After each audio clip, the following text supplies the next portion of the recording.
This is us all breathing a sigh of relief. We've just taken the hat off our head, and it's the When you wait. Yeah, I breathe a sigh of relief. Not because my job orientation is over or anything like that, because that was super awesome. But when it comes down to it, we have just went through a plethora of days of pro wrestling and podcasts here on this network. And now we can breathe a sigh of relief because we can go back to normal next week. Mm-hmm. So, as we relax and kick back, let's talk a little pro wrestling, shall we? One more time this week. Welcome to another edition of the Wednesday Wrestling Podcast, exclusively here on the Podcast Network. My name is Owen. Joining me, as always, is Ashley. And if you noticed, if you're a regular viewer or if you found this network, regardless how you've done so, number one, welcome. Number two, I will tell you right now that this show is usually a little bit different. But the only thing that's going to be different about the show tonight is the fact that WWE product, with the exception of NXT, is not going to be talked about tonight. Because yesterday's show, where we did SmackDown at 205 Live, and provided work situations allow it to be a possibility, I am open to a Tuesday show, potentially. We shall see. We are, we don't worry. We are still talking about WWE related things, especially, We got news. This afternoon's news from WWE. Yeah, I saw that actually right before I left for my orientation. So yeah, I got that right before. I expected and feared would be coming. Right. We'll get to that. Orlando. Right. We'll get that because Mr. Entertainment's doing more wrestling announcing. God damn it. So here's the thing. Obviously, the wrestling world has had its eyes on this wonderful city this last week. And the last event on the docket was tonight. Unfortunately, I wanted to be able to go, but obviously it wasn't an option due to circumstances beyond my control. But I'm going to try to get over to Full Sail for the 19th for the next set of tapings. I do say, interestingly enough, that this is over, but you've got house shows for NXT in Fort Pierce on April 7th, this Friday. Largo on the 8th, St. Augustine on the 14th, and Gainesville on the 15th, leading all the way to the tapings on the 19th and back in Tampa on the 20th. Crystal River on the 21st, Cocoa on the 22nd. And then there's going to be a WWE show that's going to be, I don't know why this was listed. Thank you for listing Hammond, Indiana, ticketforce.com when I was trying to talk about Florida. April 28th in Venice and at the Inglewood Neighborhood Center back here in Orlando for NXT on April 29th. And then we're not going to be doing anything in the city with NXT until May 5th for Gainesville, and May 6th in St. Petersburg, May 11th at Daytona Beach, back in Largo on the 12th of May, Winter Haven on the 13th, and Cocoa back on the 26th, and Fort Pierce on the 27th.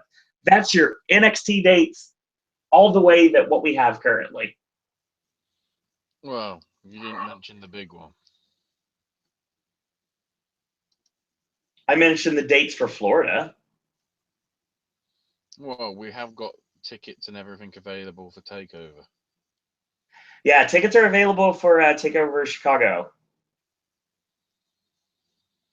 I think there's a pre-sale code. There is a pre-sale code that's out, plus American Express users get like a 48-hour exclusive first grab of the tickets. You are correct. I think that starts this weekend. Tickets on sale this Saturday. I knew it was some point. Along with Backlash, which is a SmackDown pay-per-view as well. The backs of lashes. Wasn't that a scene Wasn't in that a the Da scene Vinci in the Code? Da Vinci Code? I don't know, but it sounds like you're broken. Yes. Weird thing is, I can see that I'm talking, and for about 15 seconds, it said it said the mic was muted, even though it was twice. And no, Travis, we don't have to talk about Total Divas. That was weird. I saw like the first few minutes of it, and I was on it because it's like, why the fuck are we still calling Lana? Yeah, it's weird because Nikki is Nicole, but CJ is Lana. Well, actually, it goes back to Summer not being Danielle. True. I mean, they're different about different people, to be honest. I mean, when it comes down to it, they were okay with the Funkadactyls when they were on the show at the beginning doing, obviously, their names, Trinity and Ariane, but they weren't comfortable with Lana being CJ or being Kat or Catherine J. I mean, they could have done that, but obviously everyone knows her as Lana. And even in the stunning movie where Rusev pulls a gun on Dolph Ziggler, in gear, by the way, she is still Lana, not CJ Perry. Think about it. The only place where you got a CJ out of her is Southpaw Regional Wrestling, motherfuckers. And you know this to be true, as I proudly look in my closet and see my Southpaw Regional Wrestling shirt. Oh, you got at least one fucking awesome shirt. Yeah. Hey, I've got a WrestleMania shirt that said I was there. Oh, with the print so tiny on the back with the card that you can't read it. I've got both of them actually, and I got an NXT Takeover shirt that says I was there. That was in such demand, it quickly sold out. Man, I had priorities, Ashley, and unfortunately, the biggest priority I had was impossible, given the fact that by the time we actually finally got over to the Superstore, it was already sold out. Every piece of Kevin Owens merch, well, wearable merch, was completely sold out. the goddamn Superstore run by Hulk Hogan. Oh, actually, Scott and I are going to be going over to the beach shop after all the hypalaz dies down. So once we do, we'll talk about it. Maybe I'll do a video for this network or something like that. I'm not going to interview anybody. It's not like we got anybody. It's like Jimmy Hart's working the counter or anything like that. It's not like the secret stash or anything like that. So, fucking God. Jeremy, we'll be discussing Simon Gotch later tonight. Don't worry, and also talking about the Hardys. Travis, no, we're not talking about Eva Marie. We've already mentioned that she's not going to have her contract renewed. And he did mention something. He did say Lana was Lana in Total Divas, but she was also referred to as CJ. All the clips I saw are related to as Lana. Yeah, but when the captions come up and say Lana. Right, exactly. But when Nikki's on, it says Nicole. You know, well, right. I think that's double standards. It kind of is. The Bellas are allowed to be themselves, but everybody else go by your fucking stage name, bitches, or we'll fucking hurt you. Makes sense. So we got a lot to talk about tonight, and we're going to be, I can't say we're going to be short tonight. I mean, I don't know exactly how long we're going to go. I mean, honestly, the SmackDown 205 live podcast we did last night lasted longer than I thought. And then the WrestleMania podcast, where we also talked about the Raw after WrestleMania, went less than I thought. So it's anyone's guess what's going to happen tonight. So, well, it's funny, Travis, you mentioned Alexa, because in a promo I remember on SmackDown, clear as day, Natalya called her Lexi on the promo. So it's been done before. But let's get started with another edition of the Wednesday Wrestling Popcast. Tonight, we're going to be talking about the fallout from Wrestling Week. as well as Impact Wrestling, which is going to be returning to this wonderful city in a couple weeks, and I'll be there on hand for that. UFC and Bellator, as well as What Culture Pro Wrestling, which sadly I could, because of everything going on in the hecticness of today. Adam Pacitti was actually at Universal today, and I was not able to go over there, so that sucks. It's one thing when you're sitting in West Virginia and you're seeing Twitter and all the wonderful things that are happening and all the people, but it's quite another thing where you're literally on the doorstep and you can't go there. It's one big kick in the face. We're going to be talking about NXT. The tapings just finished up in Full Sail. I got those full results for you guys tonight. Ring of Honor, of course, and New Japan Pro Wrestling, and all the news and rumors of the professional wrestling world. So sit back, relax, get a beverage, and enjoy another edition of the Wednesday Wrestling Podcast. I don't think Plumpy was actually at Universal today, or Ross, because I saw Ross was at the hotel pool with Bailey. I saw that picture posted on Twitter as well.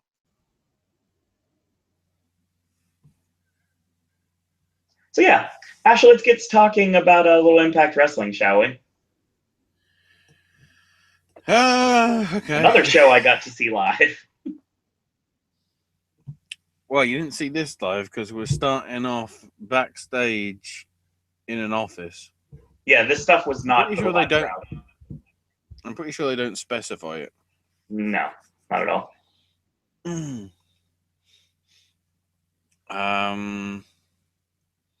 So Josh and Borash are in there arguing away. Also, there's a whole load of other people as well. I think EC3's there, the Wolves. Well, I guess Davey and Eddie as they are now. And Karen says, I need to see Sienna in the ring as soon as any of them see her. And Josh and Borash are saying, I want him gone. And then Bruce and Dutch say, look, you'll both be gone if you keep this up. So, yeah, 3 authority figures on one not even Raw or SmackDown are that bad. They have 2. Fucking hell.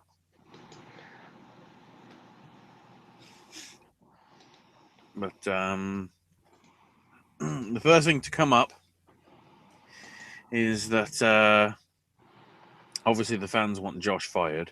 But she says there's something more important. Now, we're all aware of Maria going, and the spot she left open has led to quite a bit of unprofessional behavior by one knockout in particular, and that's a bullying, and then she won't tolerate in her company. So she wants Sienna to bring her little finger out in the ring. Okay, that sounds like it's the start of a porn. And Sienna's like, "Is there an issue?" And Karen's like, "Yep.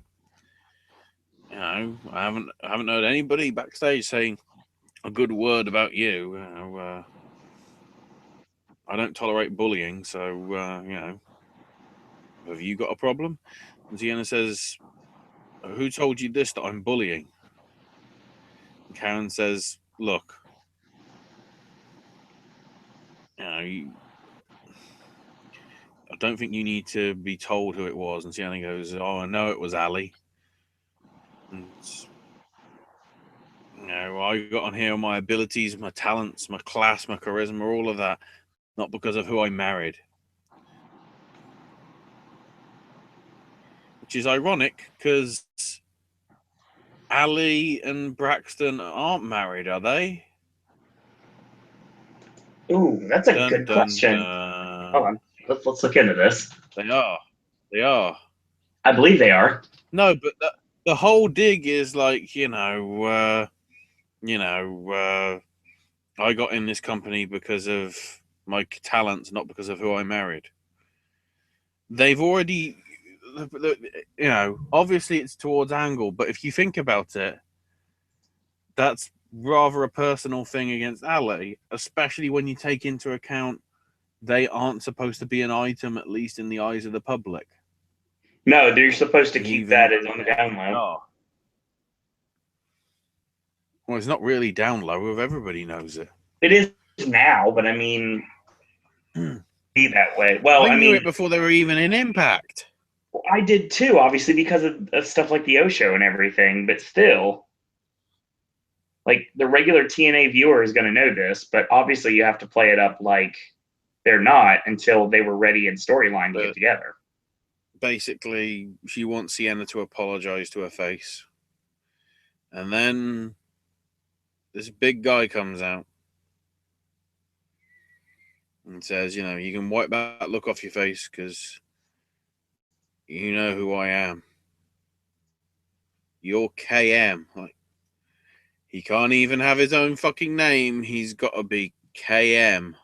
KM, of course, can be copyrighted. Kevin Matthews, or Too Cocky Kevin Matthews, is obviously going to be copyrighted.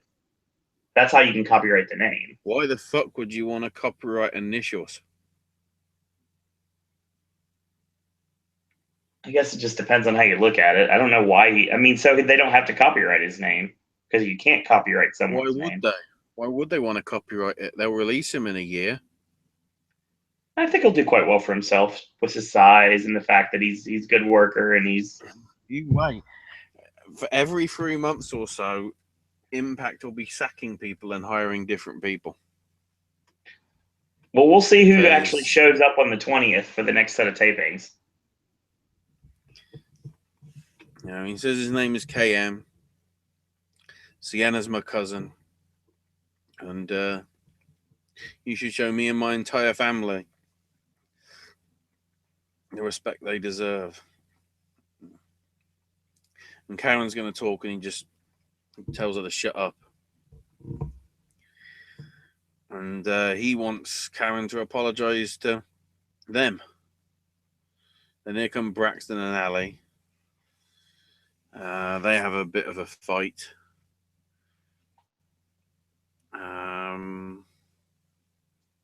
So Karen says, okay, later on tonight, it's going to be KM versus Braxton.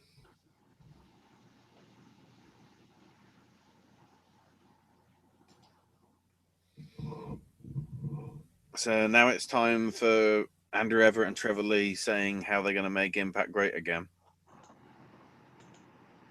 Which is weird because they aren't tag team partners anymore.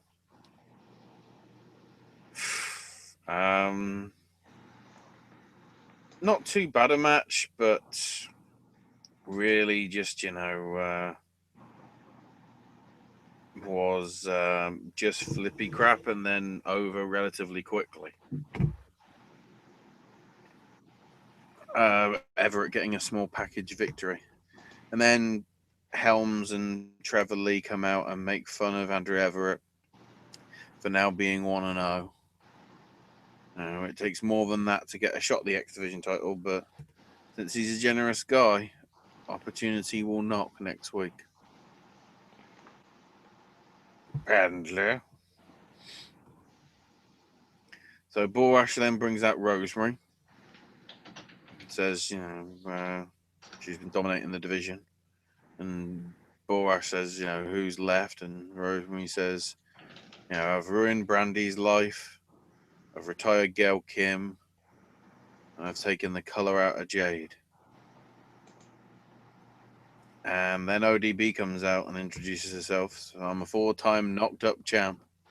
One of the original knockouts. You wouldn't be here today if it weren't for me. And you know what? I want to be a 5-time champ. And Rosemary's like, the Hive disagrees. But then everybody else in the knockouts division came out to force Rosemary to go back to the ring, including women that I don't think have even wrestled in the company before. There was Madison, there was MJ Jenkins, there was Diamante, Rebel, Amanda Cristina Rodriguez, Brandy, and of course Casey Quinn.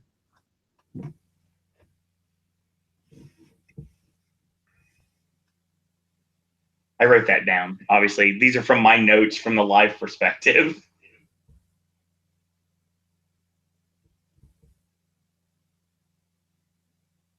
Every single fucker. Well, Ashley, did you notice that the entire time Josh was like hiding by Madison the whole time?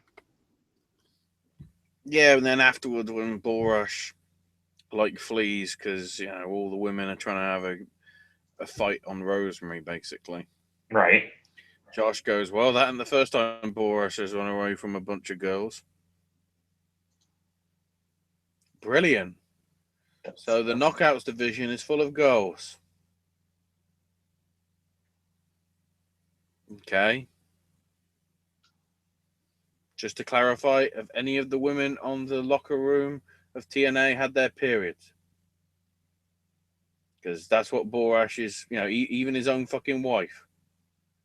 I'm pretty sure she must have had a period because there's a fucking baby. Just a little bit of intrigue there. So then EC3 comes out and says, look, I want to apologize for what I said to Karen last week. Because, Impact's all about changing right now, and I need to retool and adjust and be the best. I need to be the guy that I need to be my old self. I need to come out and beat everybody. I was the guy that was unbeatable, unbreakable, and undefeated. I'm a 2-time world champ, and that puts me on the same level as people who are phenomenal. People who are It Factor and Bobby Lashley. We can't fucking say their names.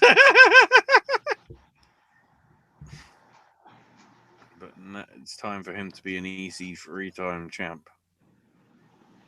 Then James Storm shows up. Old gimmick and everything. And says, sorry, I don't think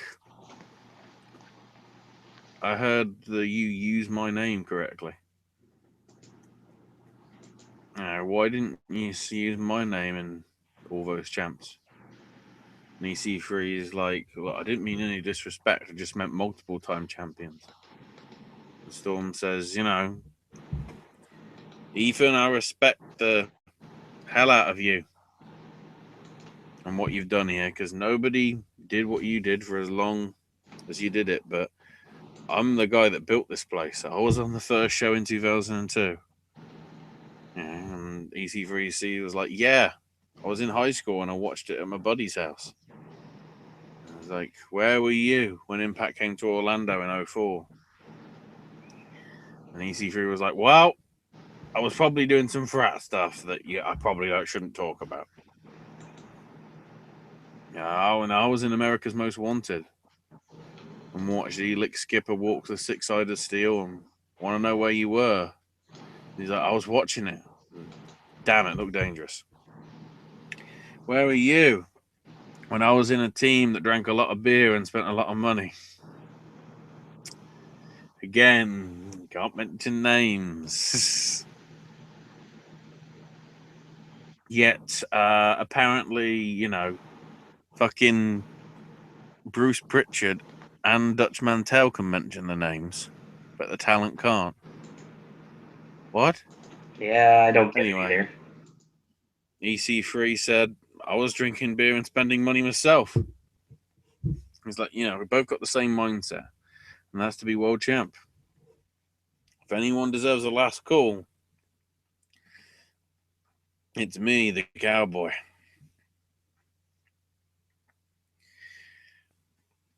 And EC3 says, look, you deserve a shot, definitely. I respect the hell out of you.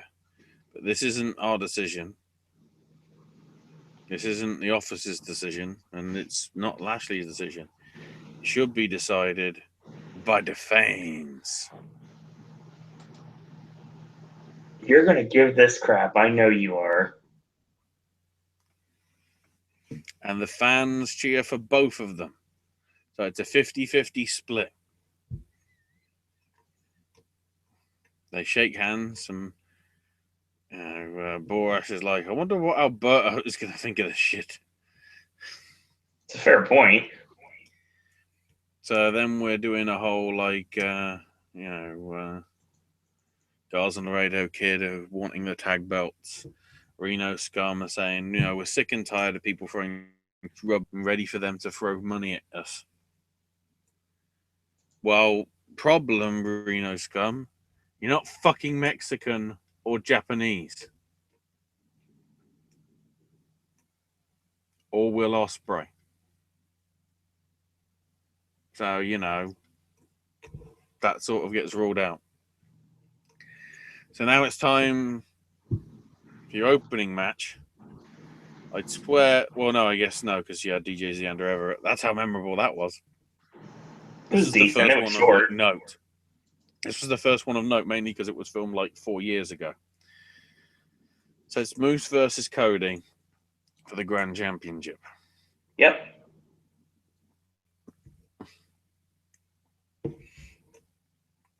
So, good match.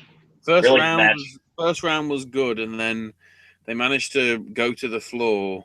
Cody goes for a super kick. Moose get out of the way, and the judge is dead. Yep. Actually dead. Legit dead. There is no life in this corpse. Holy fuck. Fucking dead. So, when they come back from commercial, Bruce is now the third judge. And Moose wins on a split decision. Then, with the second round, certainly more towards Cody. Locking on the figure four towards the end. I think it was a bit. The interesting bit is Moose went with a chair and went after Cody, but Brandy stopped him. Yep.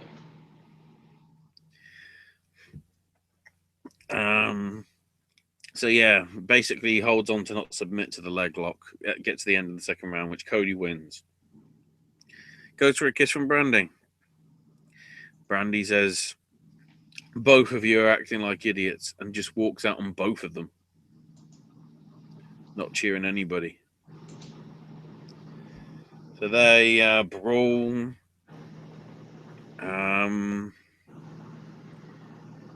And then, of course, it goes to a decision, which in itself is a split decision, apparently.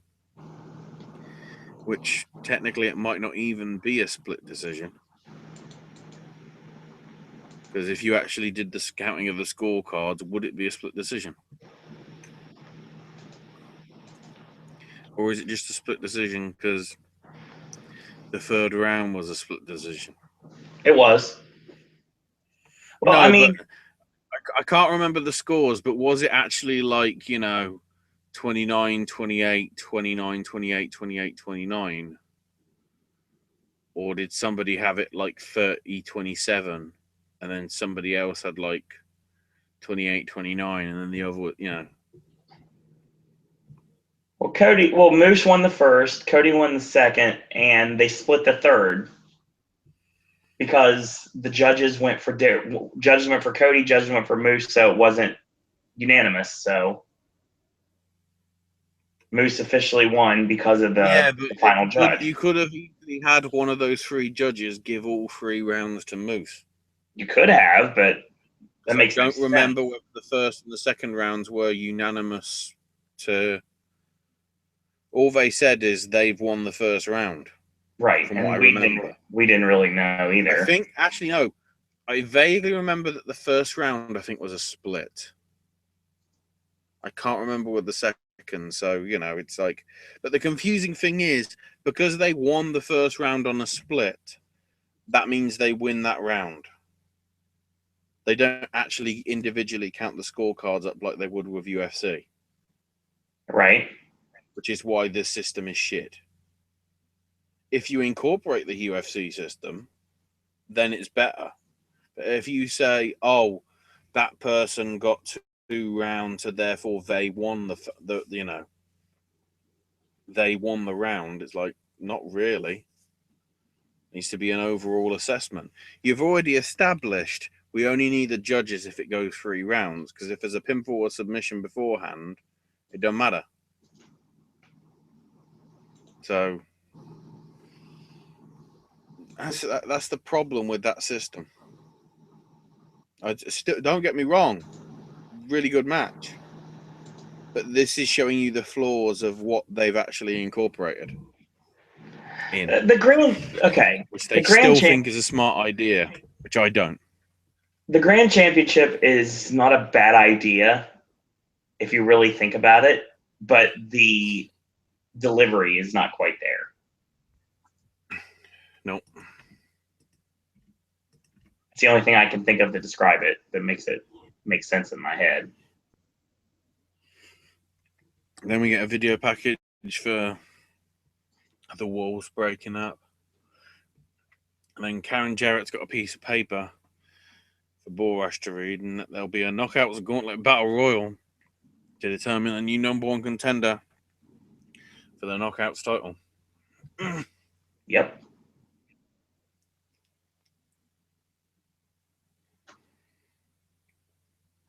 So it's time for KM versus Braxton Sutter, which of course has to have interference from both Ali and bloody Sienna.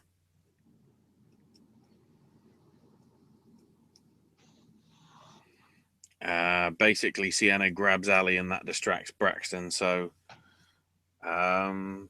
fucking Kevin Matthews is so original. He's stolen Tommaso Ciampa's finisher. No, at least he named it something different. So, what, the KMTM? It's called the Ego Driver. Well, I don't know what they're going to call it in TNA, but I mean, it's called the Ego Driver on the Indies. That isn't fucking original. That's stealing ideas from Ethan Page. Or Robert Anthony.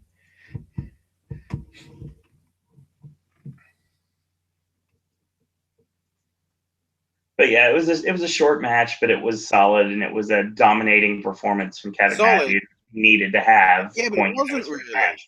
Because if you look at it, it was Sutter beating the shit out of him.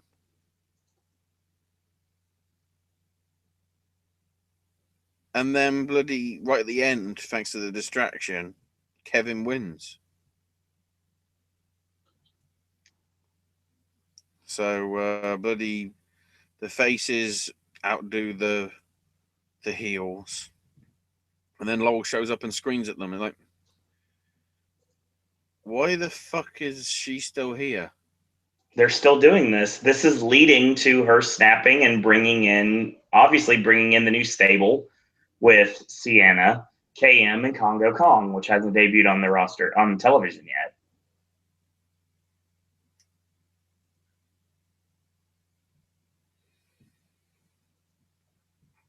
Well, we'll get to that.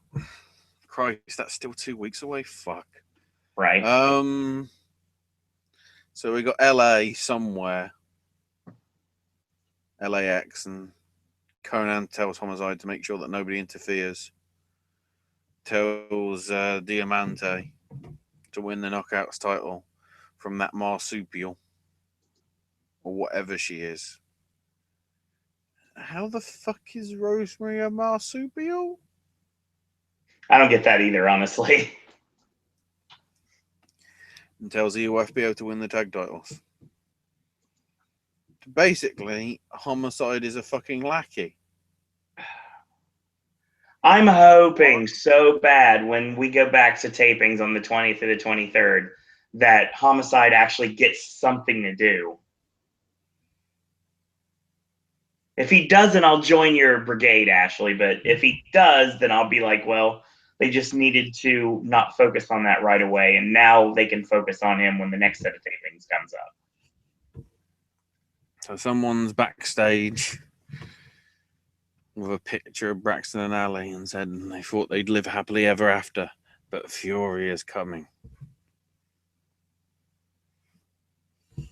Yeah, but the problem is the Fury's coming from a drunken master.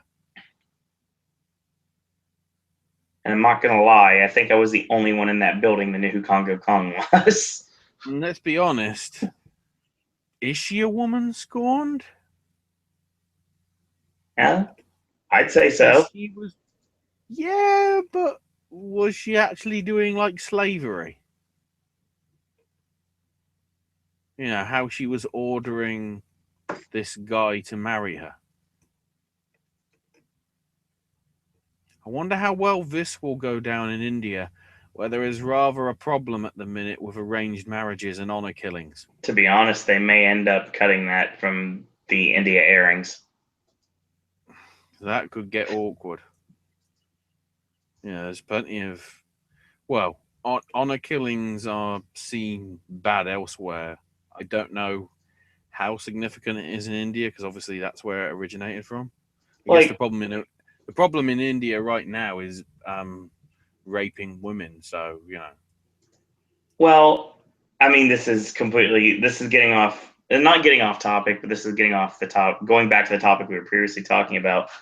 It's just like when with the Indian broadcast of the show, they would possibly just cut that segment. Kind of like what apparently Scott told me that WWE did with the Hulu version of the Raw after WrestleMania, where they completely cut Sheamus and Cesaro versus Enzo and Cass. There are no number one contenders. I got the reference now for the chant. Okay. It's fucking Black Lace. The group. The British duo. I thought it was a football chant, to be honest. They did a song. Well, probably their most famous song was "Aga Do Do Do Push Pineapple Shake the Tree." Okay. But they also did a song regarding a conga line. That makes sense. So basically, it went do do do. Come on and do the conga. Do do do. Everybody sweep the floor. So I think that's what it is. It's just people got it wrong by going da da da da da Shinsuke Nakamura, and they put in too many do's and da's and whatever. I think they just wanted to have fun with it, and I can assure you that was extremely fun last night. Oh no, I could tell that from actually when I actually saw it. So then it's time for, I keep using this, not Joey Janela's clusterfuck, because this 4-way tag match felt like it. Don't get me wrong. It was good. It was good, and it's basically telling you who gives a fuck about any other tag teams, because they're shit. All we have that you need to be impressed by is the new tag teams. Right. The irony of one of which is using an old bloody name. Because they can't be EYFBO. They have to be LAX. Well, they're still EYFBO, and it even says so in their gear. So I'm continuously calling them that, and no matter what they do on Impact.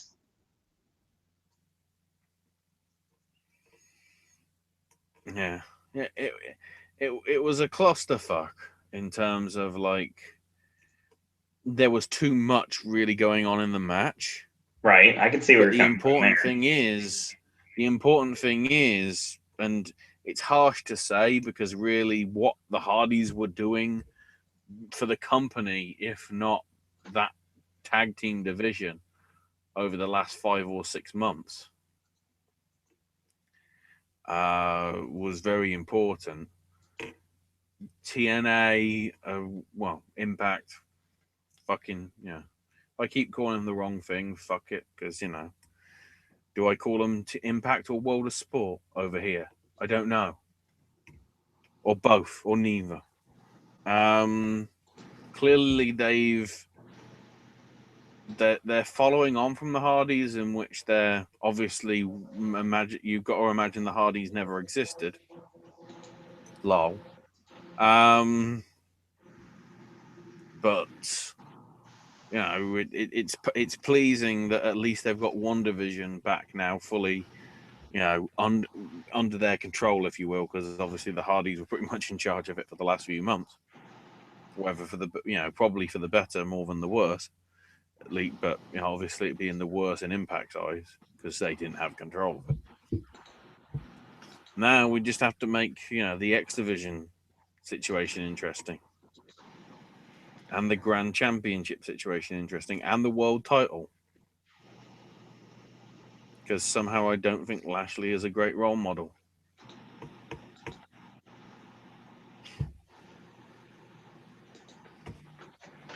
Because, when Lashley does do his MMA fights, he doesn't do it as a publicity stunt and then get tested positive. Because he's an actual MMA fighter. And I don't think you can do it now. Whereas obviously back in the day of Seven and Shamrock and all that, you could do it pretty easily. Right. Still, overall, somewhat good. The reason I don't bring up the commentary is because I don't fucking want to, because it's really getting annoying. And we've still got 2 weeks of this shit.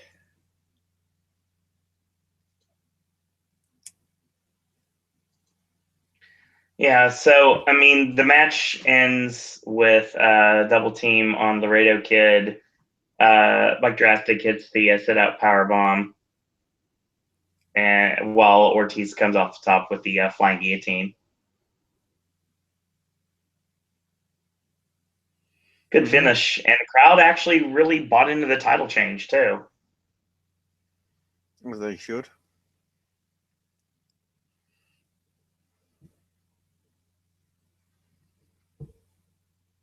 Then we move forward.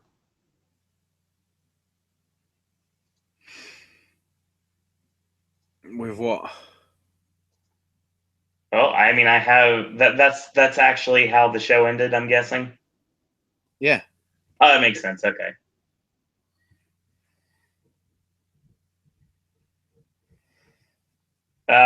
We've got something to wrestle with JB and Josh coming up. We have the Knockouts Gauntlet match coming up. The return of Cowboy James Storm.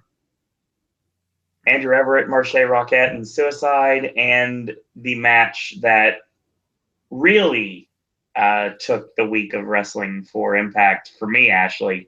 Last Man Standing between Davey Richards and Eddie Edwards. Mm-hmm. Good stuff. That match is phenomenal. You're going to want to watch that.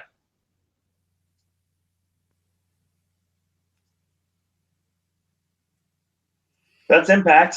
I don't really have many news bites, obviously, because I wasn't able to really do the normalcy when it comes to that. But I do have some information on VIP experience packages currently available right now. If you go to Impact Wrestling's Shop TNA site, it's still not Shop Impact yet, but it will be eventually. The VIP package is currently available for $99.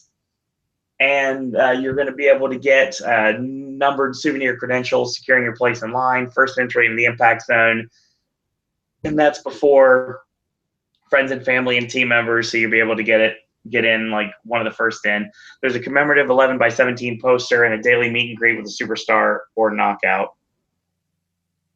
We don't have the actual details about the shows yet. I can't tell you what's going to be taken care of. I cannot tell you where the action is going to be taking place for what nights, but I will say that it's located back in Soundstage 20. Yes. Halloween Horror Nights fans know Soundstage 20 quite well. Several amazing houses in the history of the event have been taking place at Soundstage 20, and that's going to be the location for Impact Wrestling. Oh, God. Impact Wrestling did put a video up today. Okay. Talking about the history of World of Sport. Oh, yeah. They're going to be having World of Sport stuff on Impact's website, even though it's on 2 separate stations. Anybody notice a slight problem? Another thing that Aaron Stevens, former Damian Sandow, has left Impact Wrestling. He's going to be going to different endeavors for the time being, and he's not done with wrestling per se, but he's going to be away for a while, so who knows what happens with that. And a little birdie told me that Mr. Stu Bennett has the bug, and he'll be returning to action very soon for a company of sorts.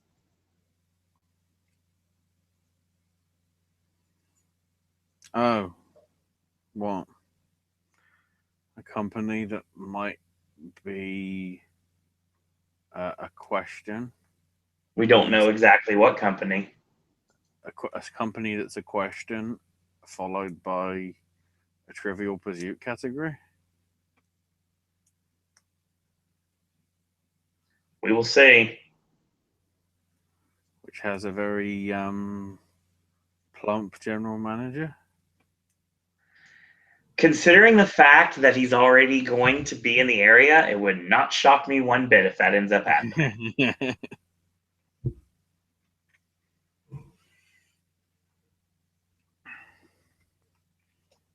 So yeah, that's your Impact report for tonight.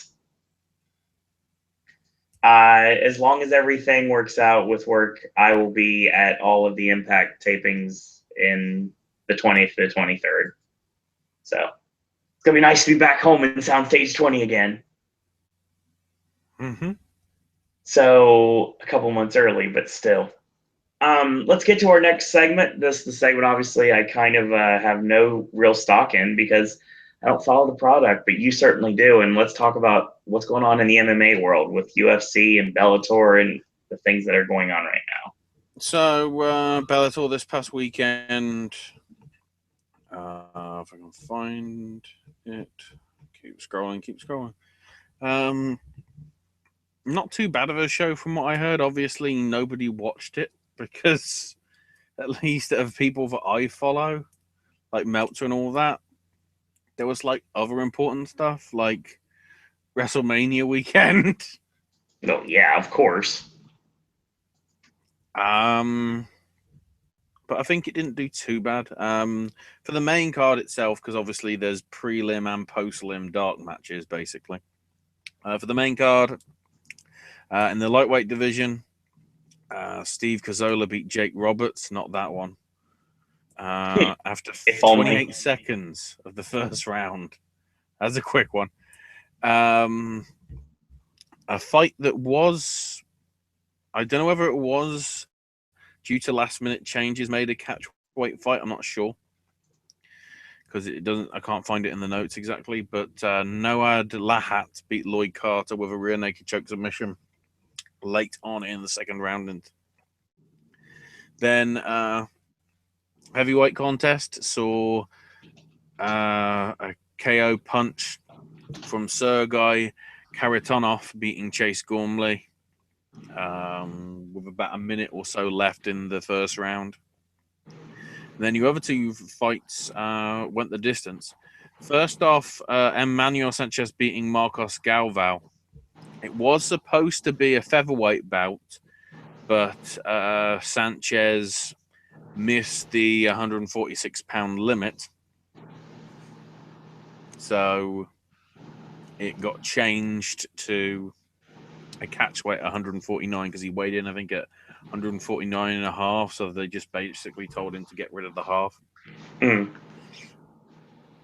Interesting, though, he actually, even though he missed cutting weight, he still actually won. Because normally when you have somebody that misses cutting weight and whatever, they're like on they don't have the upper hand sort of thing. But he did. Won all three rounds considerably, 30-27 in each one. And then the big one, possibly an upset, who knows? King Mo beat Rampage. Although I will say it was 2-1 on all three scorecards. It's 29-28. So I think Jackson won the first one. So I guess that leaves it open to a third one possibly happening down the line. From what I can tell, Cyborg wants to be fighting at UFC 214, but they've yet to establish, what's going on with that. King Mo also apparently claimed with Ariel Helwani that Robbie Lawler is a closet John Cena fan and had a Cena jersey on. Apparently as well, Daniel Cormier's ringtone at the minute is a certain music used by a certain rude man.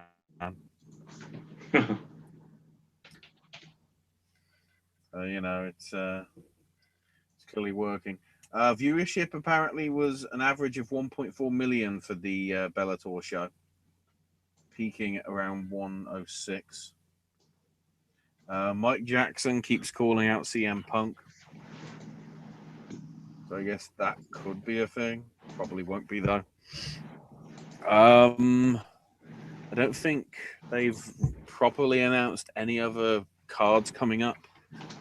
Or not cards fully, because they normally do that like a giant grand press conference.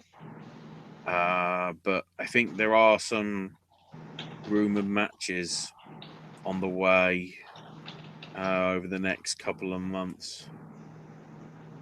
I can't think of them off the top of my head because obviously I've been mainly on the wrestling side of things. In terms of this week, though, UFC are back and it's pay-per-view time.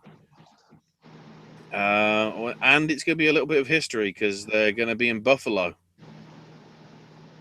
That's interesting. You have UFC on Saturday in Buffalo and Raw in Long Island on Monday. I wonder what that means. There could be quite a few people there staying for the fight weekend, if you will. Because I don't think it's a holiday next week, is it? Not that I'm aware of. I know it's Easter the following week. Right. But the reason why I say it's historic, it's because the last time UFC was in Buffalo was UFC 7. Oh, wow. 22 years ago. That's insane. This is, of course, because New York banned MMA, for all that time. I only lifted it last year. So, they're back in Buffalo. That's why they're getting a pay-per-view. And not too bad a card. On the Fight Pass prelims, 2 lightweight bouts with Josh Emmett and Desmond Green and Gregor Gillespie versus Andrew Holbrook. There's also a women's bantamweight fight with Caitlin Chukagian, how you pronounce that, taking on Irene Aldana. And then the flyweights, Janelle Lauser versus Magomed Bibulatov. Then on the Fox Sports 1 stretch, light heavyweight stuff with Patrick Cummins and Jan Blachowicz. Kamara Usman versus Sean Strickland in the welterweights. And 2 featherweight bouts, Charles Rosa versus Shane Burgos. And the main event for the Fox Sports 1 bit, Miles Jury versus Mike De La Torre. And then the pay-per-view bit starts off with a lightweight bout with Will Brooks versus Charles Oliveira. Then a welterweight bout with Thiago Alves versus Patrick Cote. Then your women's match, it's a strawweight one this time with Cynthia Calvillo versus Pearl Gonzalez. And then somewhat, I guess, your co-main, it's Chris Weidman versus Jagab Mousasi.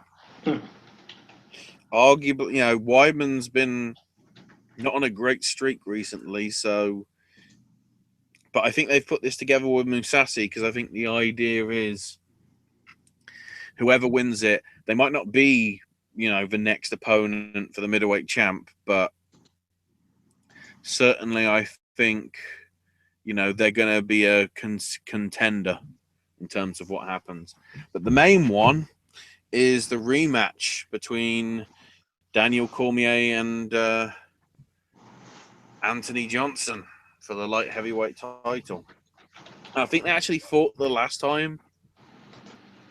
And, they met at UFC 187 with Cormier winning the fight and the vacant title.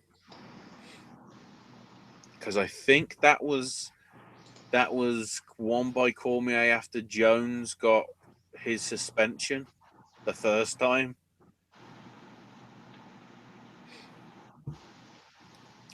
And Johnson stepped in. So we're getting the rematch. The likelihood is whoever wins faces John Jones probably in July in some shape or form. I'm not sure which show, to be honest, because you've got the big weekend in July, around well, it's obviously not 4th of July because I think it's like 6th, 7th, and 8th. But like the first big full weekend in July being when they have the fight night, the Ultimate Fighter, and then the big pay-per-view. But then they're also having another pay-per-view. It was supposed to be start of August, but they've now moved it to the end of July. That's the one that Cyborg is supposed to be fighting on. Probably for the title. Unless the woman that won via interesting tactics against Holly Holm a few months back actually wants to fight again. Or otherwise it'll have to be, I guess, for an interim title. Which they could easily bloody do. But yeah, the idea is that whoever wins the main event will face Jones. If you look at quite a lot of fighters have 3 fights a year, you obviously move early April on to July or late July, August. There is the possibility of that. Because I'm guessing if it's Jones, it's going to be on pay-per-view. Because despite his disregressions, he's still actually a draw.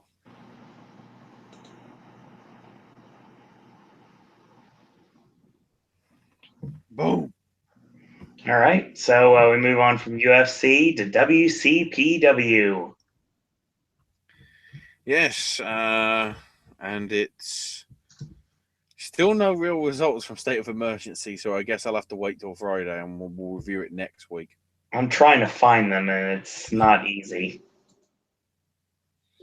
The only one we do know is the one that is awkward by what happened on the tapings for NXT. Well, technically it isn't, because there's some interesting news regarding new signings in WWE and indies that came up.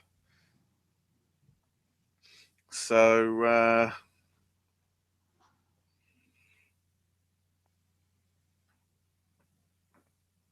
we're starting with the first round match from the qualifiers with Hendry versus Kenny Williams.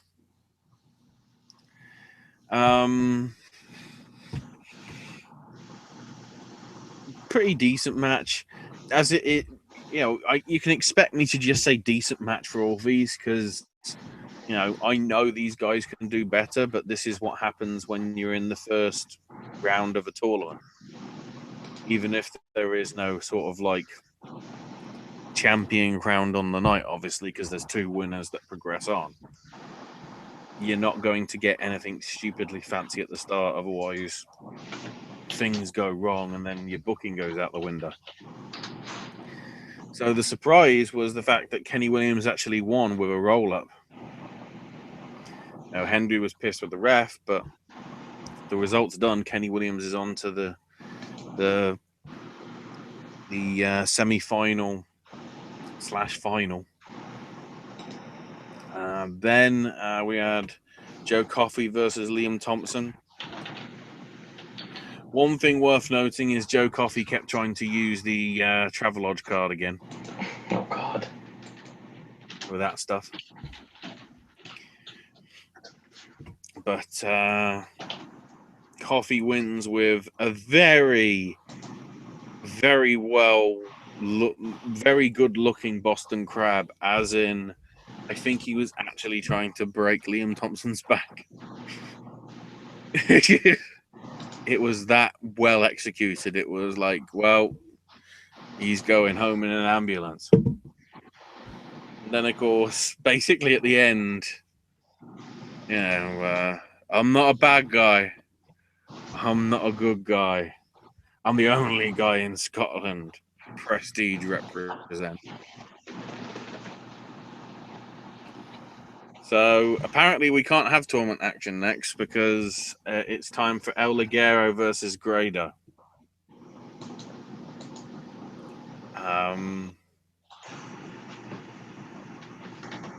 So the crazy spots started up with Ligero being whipped into the turnbuckle and landing upside down, hanging from the top rope. Then the same happened to Grado, and it wasn't as fancy, shall I say. Grado then went for, very cleverly, the 0141. Because that's the area code for Glasgow. Yes. You're learning, but sir. When he did it, he just got tied up in the ropes in a bad fashion. So then he went underneath the ring. And out came El Generico Grado.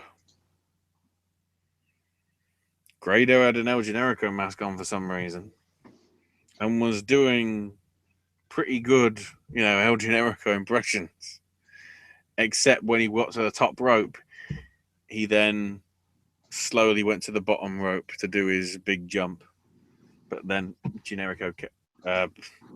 Ligero countered it. And then, holy shit, Ligero unmasked El Generico, and it was Grado. So then, Grado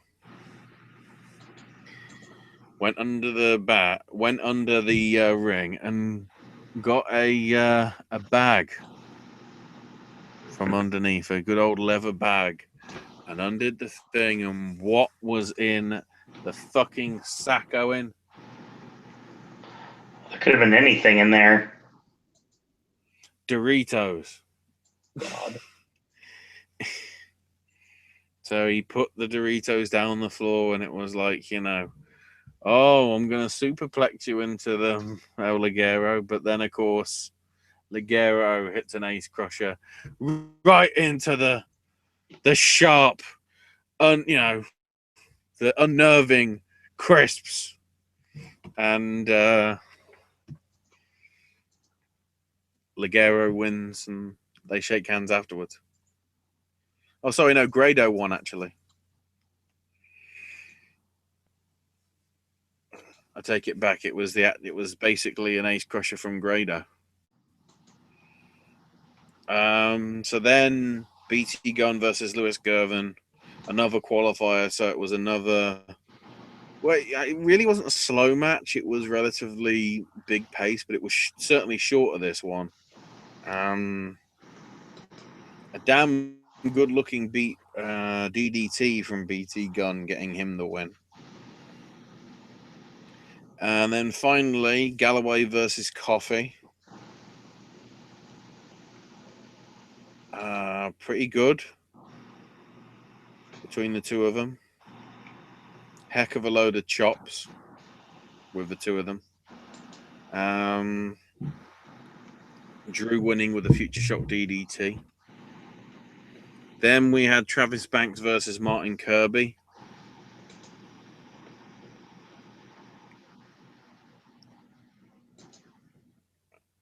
Which was interesting because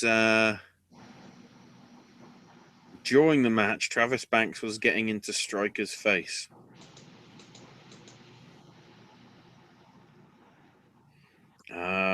So yeah, Banks went for a Zoidberg elbow. Kirby got out of the way, gave him the Sable Bomb, and Kirby wins. But then Joe Hendry shows up and tells everybody to shut up. Now, I'm the man who's prestigious, and the prestige is the most important thing in wrestling. So Gabriel Kidd showed up, saying that he wanted revenge over what Joe did to Prince Amin a few weeks back. He's on a roll and he's not going to stop.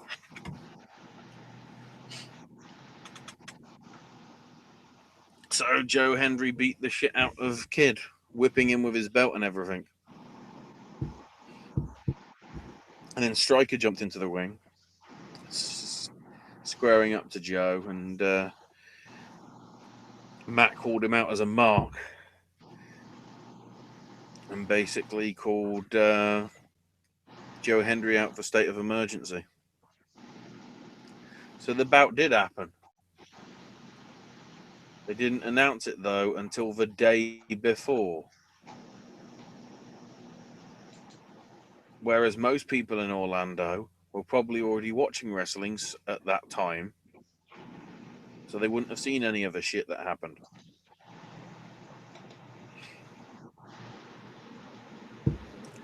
Then we had the first of the semi-finals. Joe Coffey versus Kenny Williams.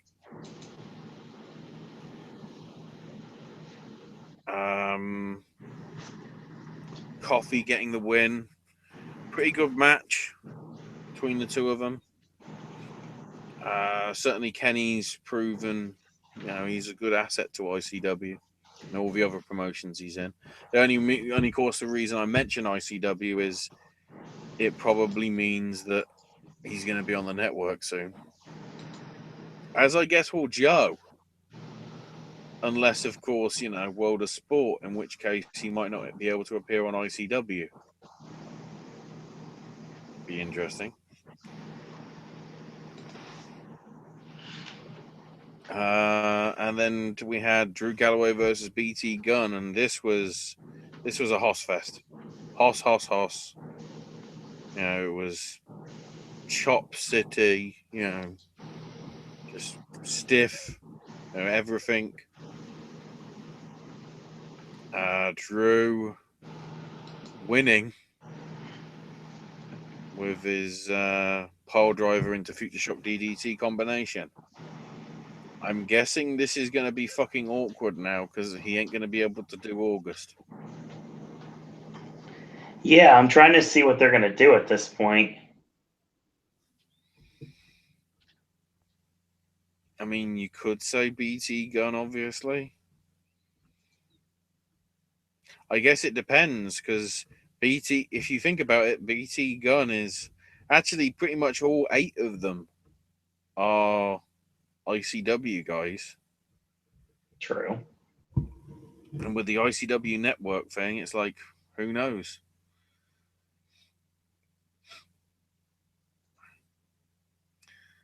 So then we had the triple threat main event. Marty Scurll, Will Ospreay, Matt Riddle. And certainly the show picked up here. These guys put on all sorts of heelish and crazy shenanigans, all that sort of stuff. Skull won with the chicken wing on Ospreay. That was probably because Riddle put Ospreay with the bro to sleep, first. Was about to win, but Marty jumped in, threw Riddle out, and then put the chicken wing on, so sort of took advantage of it. Ospreay managed to hit B. Priestley with a tope. Of course, you had the cheeky Nando's, the toe breaker on Riddle, because who needs to break his fingers when he wrestles barefoot? They did a really good job for the main event. So, it's certainly, again, it's sort of a, because it's free, I recommend you watch it. To some extent, I'd recommend the Galloway BT Gunn second round match and the main event. And if you're into humorous wrestling, the Grado El Ligero stuff, because that was actually, rather nice and lighthearted. It's not. It'll be interesting to see how the Mexicans treat it towards the end of the month. But we'll see. Before all that, we've got No Regrets coming April 29th, which Mysterio is going to be a part of. Do we have a card yet? Not confirmed yet, I think. Oh, no, there is one. The internet title. What was Cody and Hendry, thanks to Hendry shenanigans with Kid, has now become I think it's a three-way dance eliminator. It may just be a triple threat. I'm not sure. But it's certainly those three. We'll probably know more closer to the time because obviously we'll need to get a card. And obviously, I'm guessing that, WWE are going to let Drew finish his commitments. Oh, yeah, for sure. Especially when you take into account he's got ICW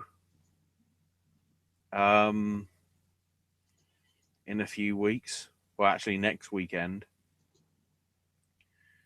Which I think now certainly has the meaning of it's probably going to write him off. I'd say so. More than likely. Then again, if the NXT tapings aren't clashing, and then again, they'd want him on the NXT shows to boost them up a bit. So we'll see. So I'm guessing that we certainly got the Evolve matches that they've announced this week.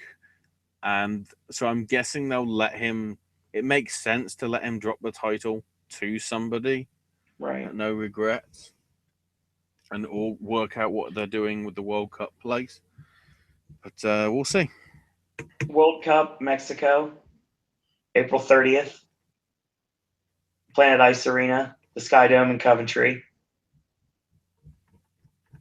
4 first-round matches. We've known the bracket for about 2 months because they announced it like with all the other stuff. So yeah, it's Penta versus Phoenix, which of course is ironic because that's brother v brother. El Ligero versus Drago, Mysterio versus Alberto, and Juventud versus El Hijo de Dos Caras. It'll be interesting to see what happens because with those, if Drago wins, Triple A is going to be fucking angry. Yeah. I could see that being an issue, potentially. In which case, it's a shame that El Ligero is going to go over. Because I get it, he's supposed to be from Mexico, but it's like only one of those 8 is actually is not Mexican. Well, Ashley, we do also have the German qualifiers, which just got announced yesterday. Oh, good. Yeah, I got that. Well, good. We'll be on top of that then. Tickets went on sale today. So they're available currently at wc.pw through the eventbrite.co. Isn't it Pro Wrestling World Cup? Isn't it ProWrestlingWorldCup.com? Yes. This is July 2nd. That Sunday. There's going to be, I want to mention real quick, there's going to be action from Joe Hendry, Gabriel Kidd, El Ligero, Martin Kirby, Liam Slater, and Doug Williams. But the qualifiers. Where is it? Is it Oberhausen? It is Huxley's New World. Trying to work out where that Hasenheide 107 in Germany. I don't recognize the name. It's not Oberhausen, so it's not WXW. It's outside of Berlin, is what it's saying here. Yeah, I'm trying to think. They did say that they were working with some wrestling company there, but it wasn't WXW. But a few of the guys that are part of the show are WXW, so I can't remember. But anyway, what are the brackets? So right now, the first round matches were released on the What Culture Pro Wrest World Cup Twitter feed, and they are as followed: Axel Dieter Jr. versus Tarkin Aslan, Bad Bones, the greatest Drew Hankinson, Luke Gallows look-alike on the face of planet Earth, taking on Pascal Spalter, Juvenile X taking on Lucky Kid, and Cash Money Erkin takes on Crazy Sexy Mike.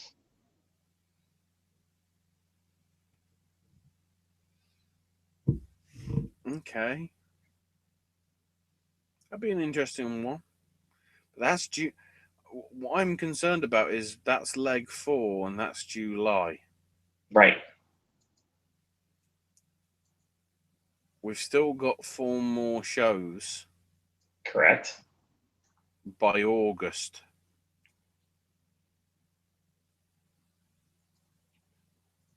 So I'm guessing the Canada one might be Smash Wrestling. That's a very good possibility. Probably. The US one, I really don't know. I have no idea who they're going to partner with. The Japanese one, I mean, I'm guessing that'll be New Japan related. Probably. And the rest of the world one they could easily do, in the UK. Because, some of the guys that they would have, like, I'm guessing because of Drago and AAA, they could get Angelico. Maybe. Because, of course, he's South African. And then, obviously, Travis Banks is New Zealand. And trying to think of some of the other nationalities. I guess there could be some South American wrestlers that I'm not thinking off the top of my head.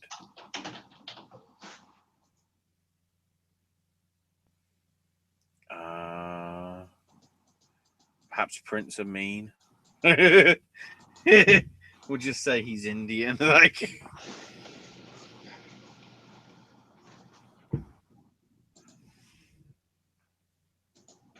we'll see.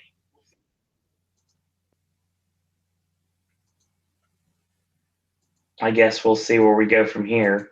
So more information obviously can be found. So we move on from WCPW to NXT.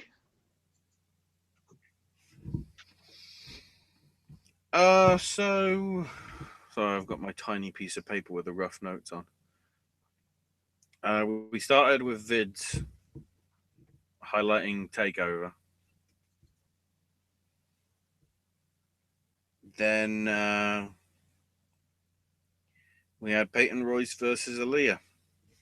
It wasn't too bad, but it was basically a squash match. It's not much I can say about it, really.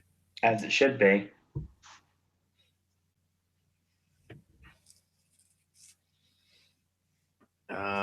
Fisherman suplex getting a win for Peyton.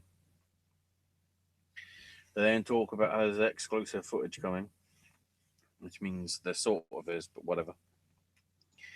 Then the whole NXT's coming to the UK in June. Download Festival.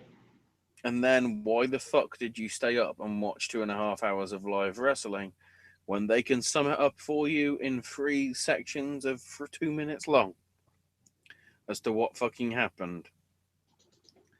Because they showed you clips and highlights of the Sanity versus the Faces match, and Asuka retaining via questionable means. So Dash is there and says, you won tonight, but the question is, who's next for you? And she just goes, who's next? I'm champion. And walks off. Like, I know English isn't your first language, Asuka, but I want an answer.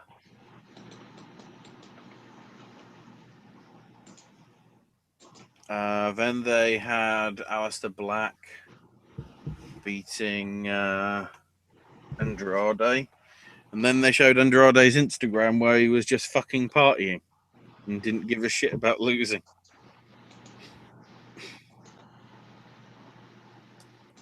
So then it was time for Heavy Machinery and the Bollywood Boys. Otis needs a singlet that covers up his body more. I see where you're coming from. Because it looks like, every time I see him now, it does look like wardrobe malfunction. For his physique and everything, he basically needs to do a Cassius Ohno and not look so fucking terrible. Not that Ohno does, but seeing somebody with a beer belly, sort of, that isn't like a big guy like Heavy Machinery is. That sort of, it works for. Who's the other guy in Machinery? Sawyer? Tucker Knight. Okay. Yeah, Tucker. But yeah, Otis. It's sort of like it'd be the equivalent of fucking Super Porky wearing a bloody, mankini. Don't work. It don't work. Heavy Machinery obviously destroyed him.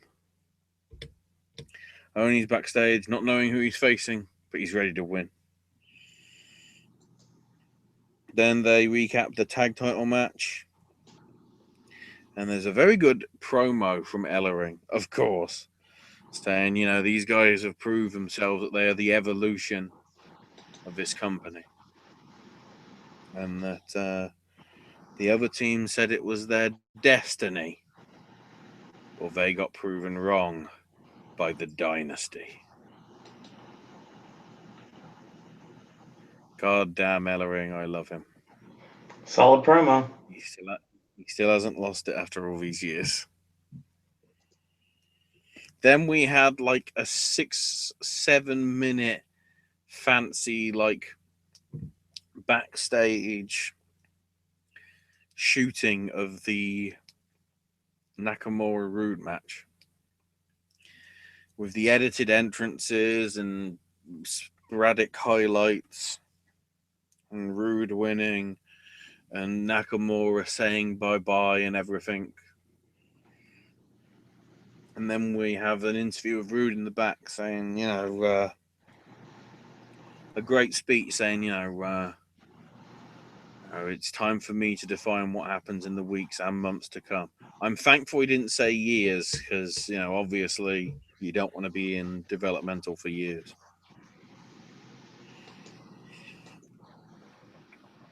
Then they were doing how, Drew showed up on TakeOver. And at the same time, ESPN put their article up saying how he's back on NXT.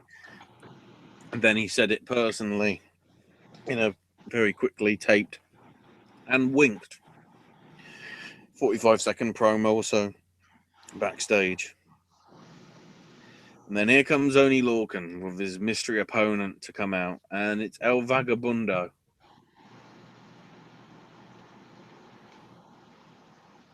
And only when Vagabundo came out, everybody cottoned on. Yeah, let's cheer him. And good old Nigel was like, man, I've heard a lot about this guy. He's pretty impressive. He's had great matches in Arena Mexico. I can't wait for his debut. Of course, El Vagabundo is, with respect, I'd like to sing a song for you people. Shut your mouth, I'm singing, that sort of deal. So he's still trying to be a heel, but of course, He's over. This is a WrestleMania weekend crowd, so they were just like, "Hey!" And we cheered him very much. And then Oni stopped him and says, "Look, I know you're the Drifter. You know you're the Drifter.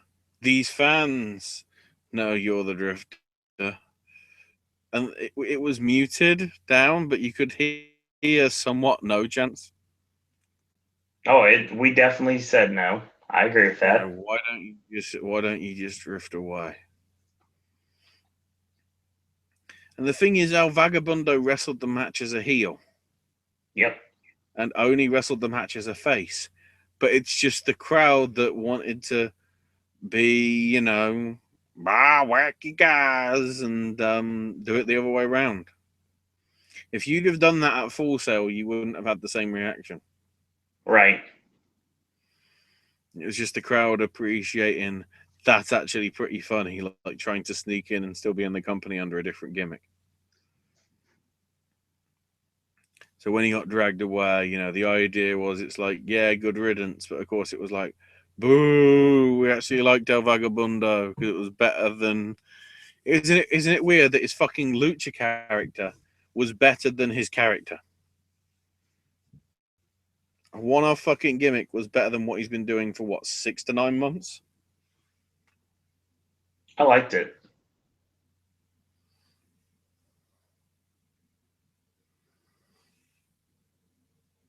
It was good stuff.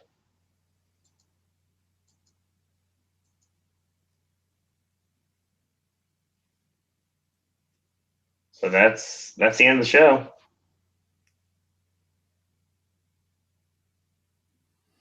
Mm-hmm. Let's talk about NXT from tonight. Okay. I obviously wanted to be there, wasn't able to be. I'm going to try to be there for the 19th. Can't promise that, but we'll see what happens. So these are in, I'll try to go in order as much as I can. I want to thank, shout out to the sites that I figured out more information. 411 Mania, of course, is the big one through Wrestling Inc., which of course is something we use a lot here on this network. Logan says that should be his gimmick. He changes up as a different character each week and shows up at NXT. I mean, I don't have an issue with that, but that I think we're going to see him on Raw or SmackDown this coming week. So that's pretty much been the rumor as of this moment. So let's talk about this real quick. So there was a dark match. The dark match was Montez Ford and Angelo Dawkins over Riddick Moss and Tino Sabatelli. Right. So NXT officially begins with a brand new intro and a brand new theme song. Ooh. Yeah. So we go to our first match of the night, which is Aleister Black over Corey Hollis. Yeah, that's an interesting one. Black kept his takeover entrance. Basically, Hollis charges Aleister at the Black Mass and gets the win. Ty Dillinger did a promo with Kayla, who congratulated him on debuting for SmackDown. This is the part that I wish I could have seen. Ty said next week he's going to finish his business with Eric Young inside a steel cage. Uh-oh. Yeah, sad. I couldn't have been there for that. Tag team action, DIY. So Johnny Gargano and Tommaso Ciampa defeated Dylan Miley and Michael Richard Blaze. Hang on. Him from bloody Spring Break? Him from Spring Break, yes. No, not Spring Break. From Evolve 80. That teamed up with Facade. You know, black, blonde, and neon or whatever it was. Yes. Man. Well, he had a fucking good weekend. And then afterwards, Miley destroyed Blaze when he took the pin. They win with the meat in the middle. Then we had singles action. Ruby Riott defeating Kimberly. Kimberly Frankella, I think they announced her as. That would be her name now in NXT, which I believe is her shoot name.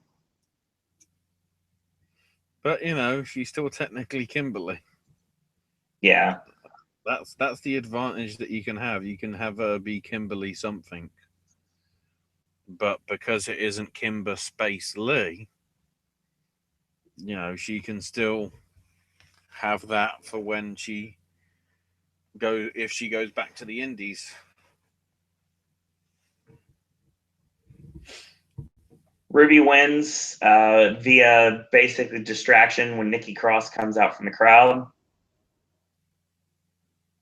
So we're building the feud with Sanity against Uncle Hero's boys and girl. Uncle Hero's friends. What? The Super Friends. Yeah, there we go. Almighty. Jesus! We get Andrade Cien Almas defeating Danny Burch with the Hammerlock DDT.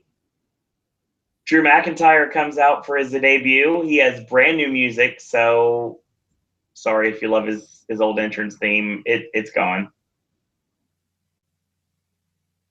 It has bagpipes in it, apparently.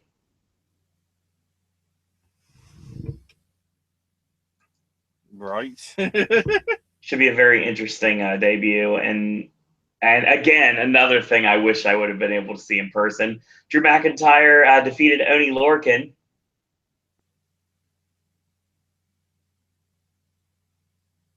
McIntyre apparently went over with looks like the Claymore kick judging by reading the description of the move by someone apparently doesn't know much about wrestling. And apparently it busted open Lorcan hard way. Uh-oh. Dasha interviews Drew. Afterwards, he said he's worked hard to develop a reputation, but he's here because he wants to be. He's got the raw talent. He can lay the smackdown to anyone, but NXT is where he wants to be. He's here for the NXT Championship, and he'll whip anyone's ass in order to get it. Not bad. Mm-hmm. Shinsuke Nakamura shows up for a promo. He says he came to NXT a year ago and already had experience, but wanted to challenge himself against the best in the world.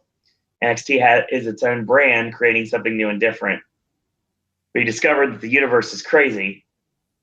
The singing, the chanting, and ending the promo by saying he'll always be NXT because we are NXT.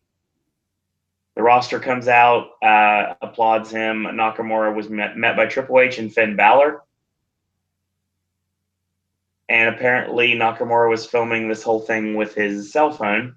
And then he bowed and made an exit at the end. So that was the official swan song for NXT.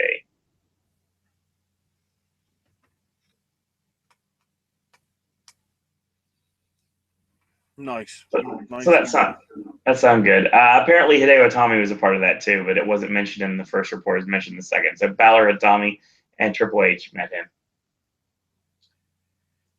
Speaking of more things I want to see.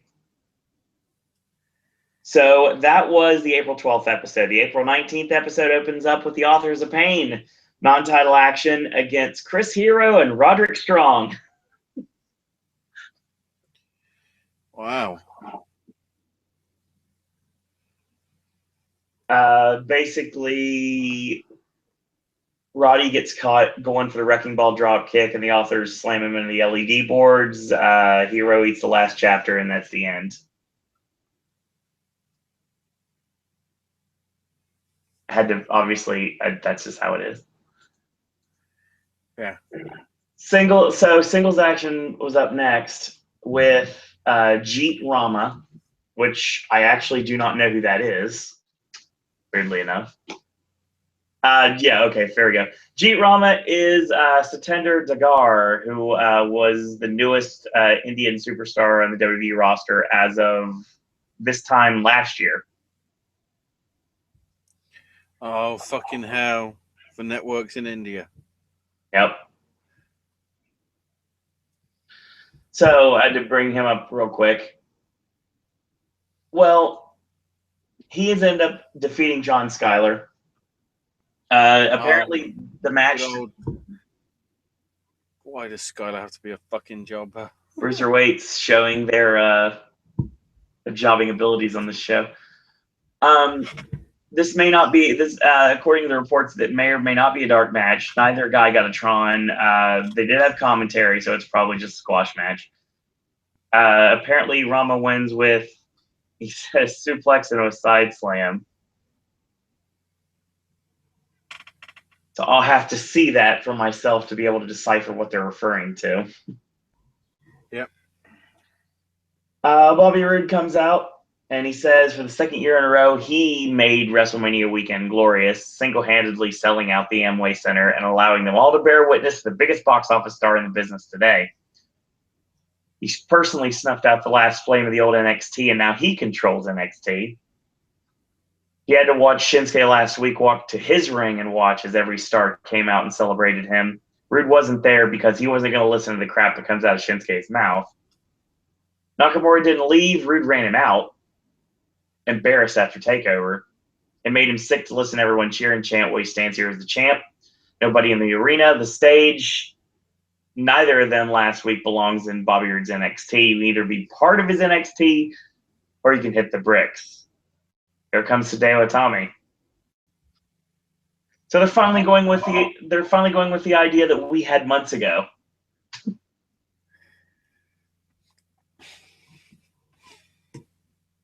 They go face to face. Itami slaps Rude, and he takes his jacket off. He starts yelling. Hideo picks him up, hits the go to sleep, and bombs out. Chicago's getting. Of course, Chicago's getting somebody that does the go to sleep. Yep, that was done on purpose. God damn it! And there you go. Triple H. Good old Triple H. Segment ends with Hideo getting the NXT Championship, lifting it up in the air, and then dropping it at Bobby's feet. Tyler Bate successfully retained the UK Championship over Jack Gallagher. We had Trent Seven, Pete Dunne, Mark Andrews, and Wolfgang watching at ringside. Apparently, Tyler went for a tope and got caught with the red card. That sounds awesome. I want to see that. Gallagher hit another red card for a near fall, and then Tyler hit the capo kick, and then the Tyler Driver 97 to win. And then the show ended with, I don't know why this match even happened, Liv Morgan, Aaliyah taking on Peyton Royce and Billie Kay. Aaliyah wins with a roll-up.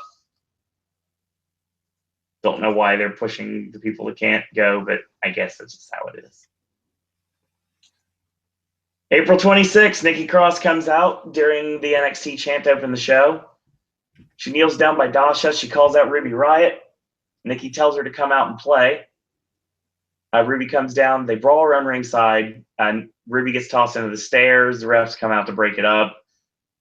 Nikki jumps off the stairs onto Ruby and security, and then the crowd chanted, "Let them fight," as they were separated. Then we had a very interesting match with Drew McIntyre and Andrade Cien Almas. Again, something I wanted to see live. So they went crazy for a while. It was a very stiff match. Drew wins with the Claymore again. Then Aleister Black, quick work on Kona Reeves. And it's interesting because Black nailed a myriad of kicks, which laid out Kona dead to rights. Black picked him up using his foot and hit Black Mass for the win. So Ruby went to have a match, and she went to come out to the ring, and Nikki Cross attacked her.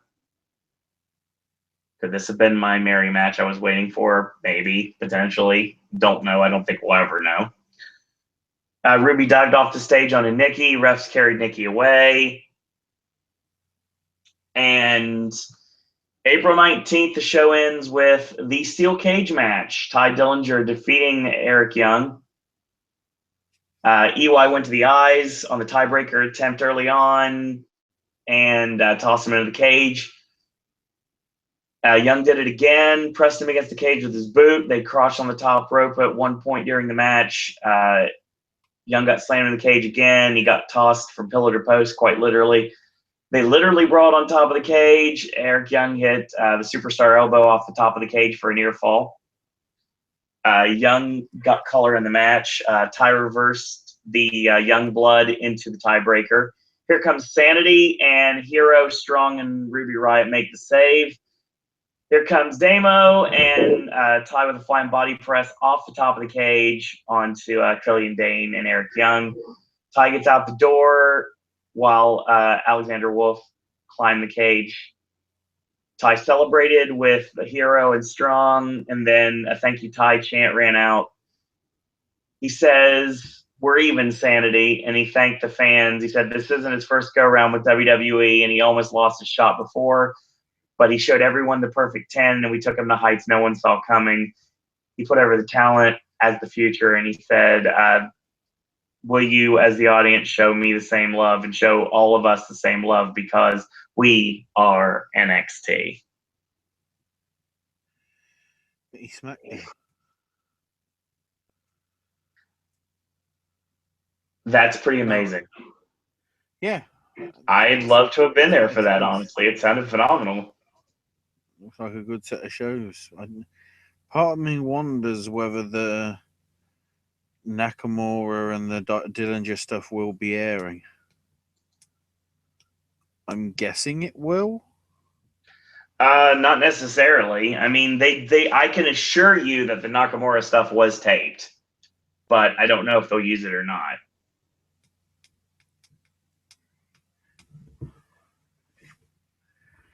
I'll have to see. Certainly Nakamura didn't wrestle, so you could just say it was him going back to say thank you. With Dillinger, it depends. So, obviously, NXT returns back to Full Sail on the 19th of April. Tickets are not available, completely sold out. So, my advice to you, if you want to go, StubHub is your friend.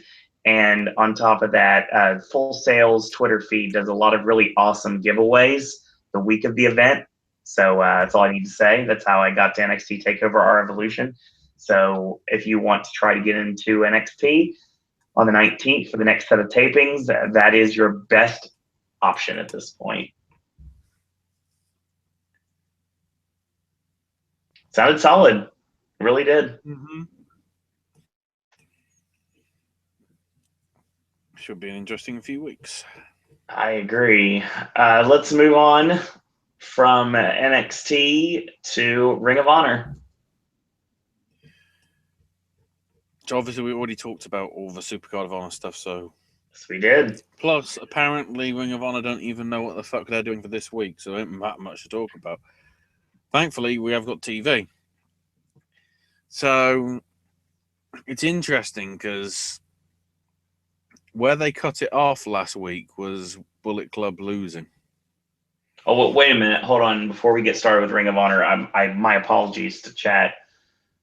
So there's a couple NXT tidbits in chat before we move on to ROH. My apologies. Uh-oh. Logan says, Elias Sampson getting those cheers, who would have thought? It's the WrestleMania crowd, man. It really is. Will's question is, which NXT superstar do you want to get the call up next? I know Almas is getting one. I know Sampson's is getting one. I think that DIY are definitely getting one eventually.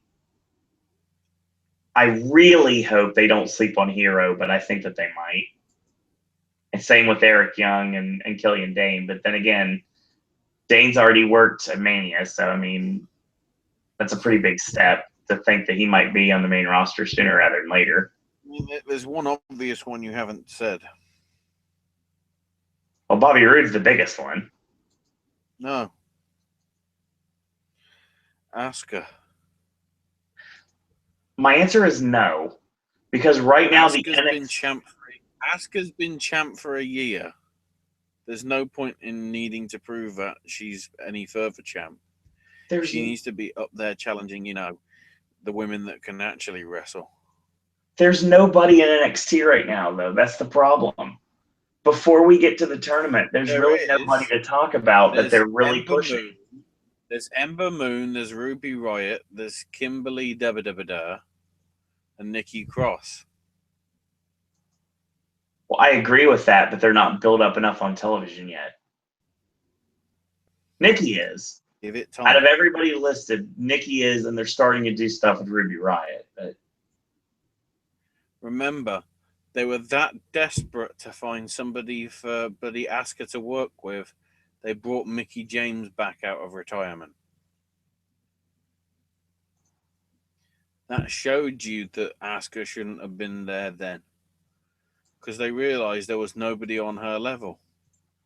I mean, it's clear right now that Asuka's not going anywhere anytime. I mean, okay, I'll say this and be surprised because, for God's sakes, they brought Carmella up to the main roster, so anything's possible.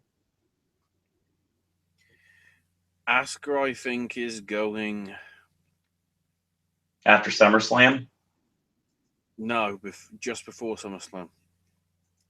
I think she's going to drop the title to Ember at TakeOver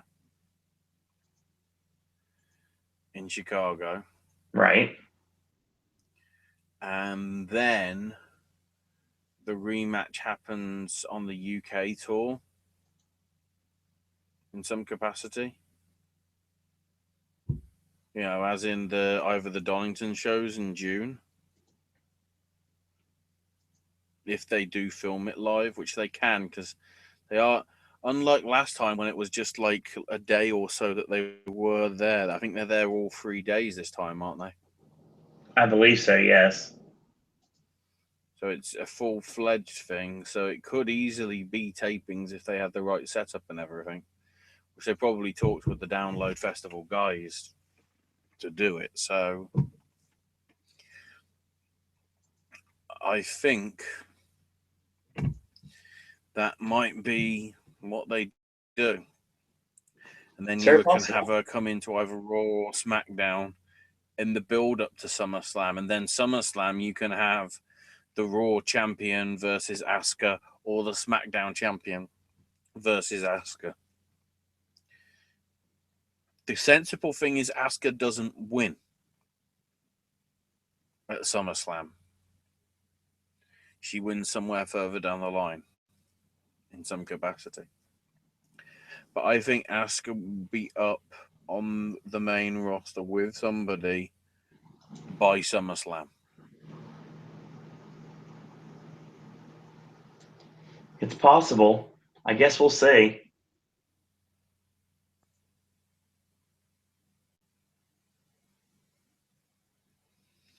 Because the important thing they have to do now is wipe the record books. They can't let Paige have the title. Yeah, the record and whatever. It's a fair point. Yeah, you know. That's why what's happening now is happening. It's the equivalent of AJ and Nikki Bella.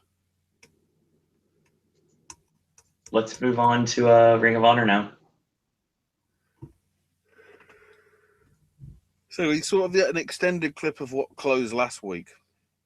Yeah, with the Bullet Club losing to Daniels, Kazarian, and Castle. And Mike says, you know, he was disappointed in the Bucks and blaming them for the loss and, you know, the super kick that he got, and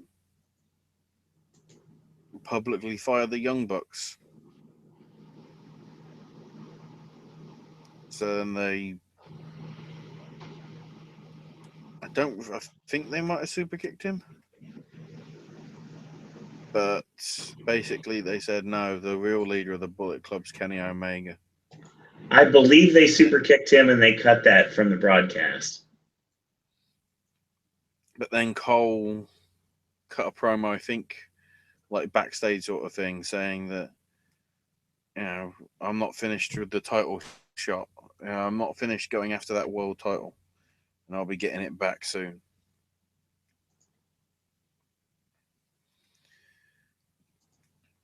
So first up, we had Raymond Rowe versus Davey Boy Smith Jr., which obviously runs off the angle from the anniversary show, you know, a few weeks back. Or I guess last month it will be now.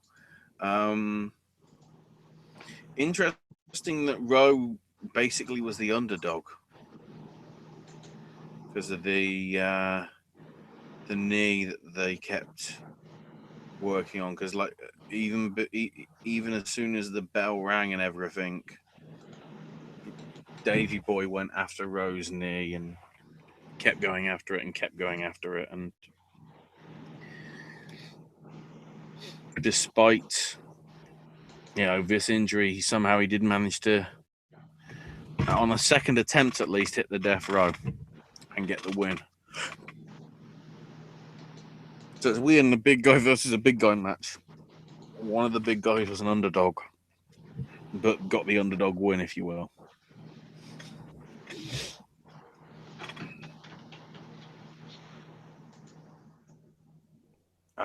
So then it was time for the top prospect tournament matchup between Brian Malonis and Josh Woods, which I do applaud Ring of Honor by noting this was filmed at Manhattan Mayhem.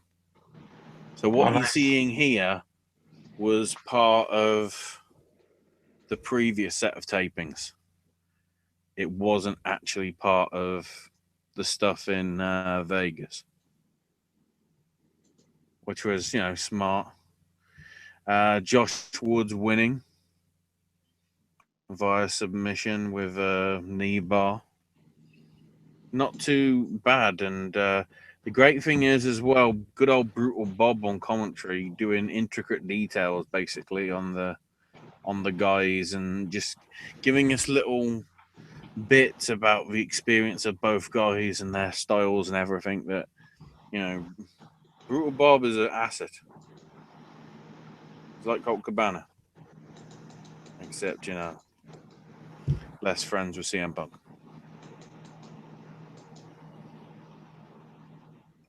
So then they had a clip of Bully Ray showing up at Manhattan Mayhem and the Briscoes saying, man, it's great to see him in Ring of Honor.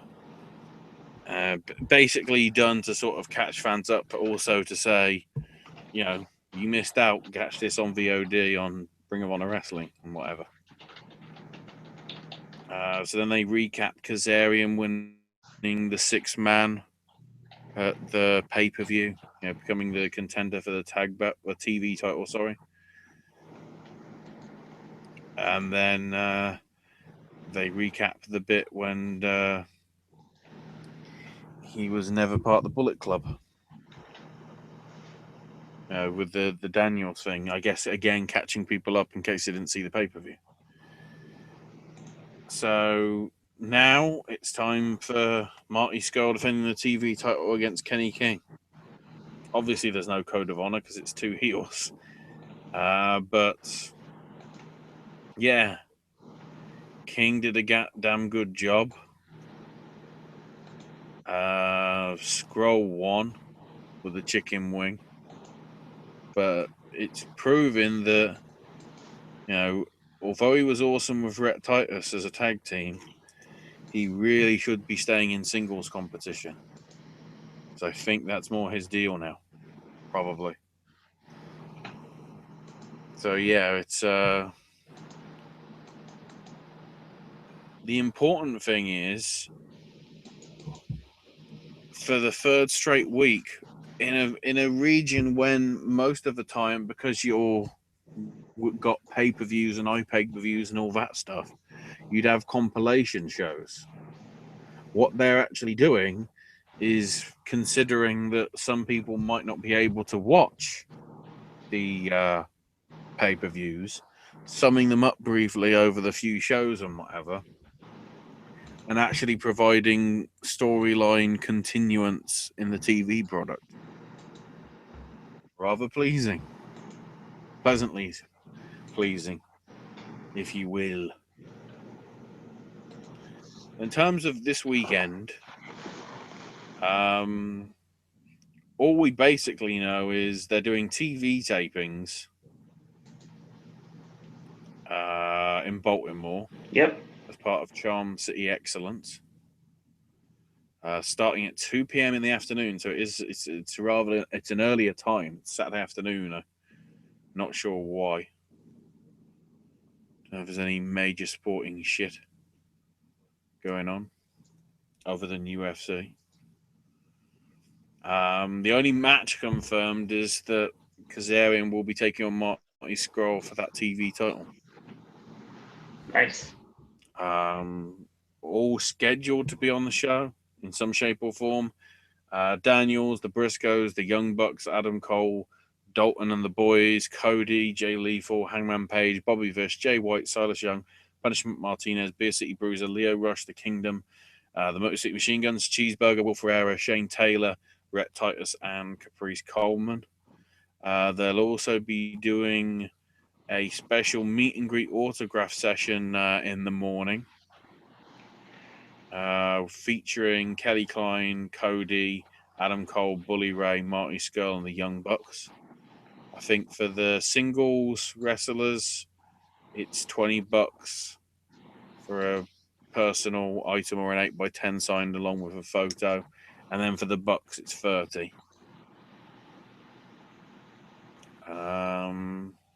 But yeah, they've also announced that they've got 2 shows. They've got an uncensored show on the 28th and then another one on the 29th, I think.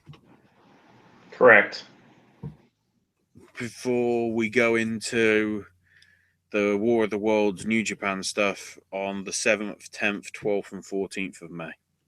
The 12th being the pay-per-view and the 14th being TV tapings.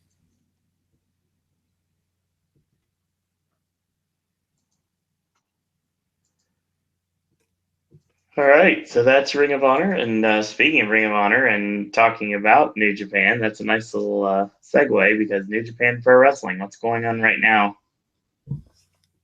Kurikan Hall had its Road to Sakura Genesis show. I think it was like the second to last show as part of the Road event. The things of note that happened on this, War Machine and Finlay beat Tenkoji and Tiger Mask. Directly beating, obviously, the tag champs. So Hansen and Rowe, War Machine are clearly going strong in order to get those tag belts. We'll have to see what happens. We'll get to that. Omega and Farley beat Ishii and Beretta, with Farley hitting the grenade on Beretta. So apparently Kenny Omega is doing fuck all, which is sad. Afterwards, Naito and Takahashi beat Robinson and Kushida with the Destino and Juice Robinson. And Hiromu took out Kushida afterwards. Obviously, trying to stake his claim to remaining champion for their upcoming match. Okada and Yoshihashi beat Shibata and Makabe. Okada hitting the Makabe. Okada hitting the Rainmaker on Makabe, I should say. Then afterwards, the great thing is, when he got in the ring, he did the what do they call it when you go over the top? Which one? Tope, I guess. Over the top? You mean the flip? Yeah. Tope con hilo. He Tope con hilo'd into Shibata's sitting pose. Oh, that's awesome. And Shibata was fucking pissed. Because it's like, you don't copy me, fucker. So, yeah, that might be interesting. And then the main event, Sanada, Evil, and Bushi defending the 6-man tag belts. And on their second defense, they fucking lost them. So the belts only existed for a year, and there's already been 12 different champions. Perhaps sometimes the same people because they've regained the belts, but technically they're the 12th set of champions. So it's Tanahashi, Taguchi, and Ricochet. So it is the Raw Women's Championship all over again. No, it's every New Japan title that isn't the world title. Makes sense. Flips and flips and flips and flips, unless it's Okada, in which it's my fucking belt, son.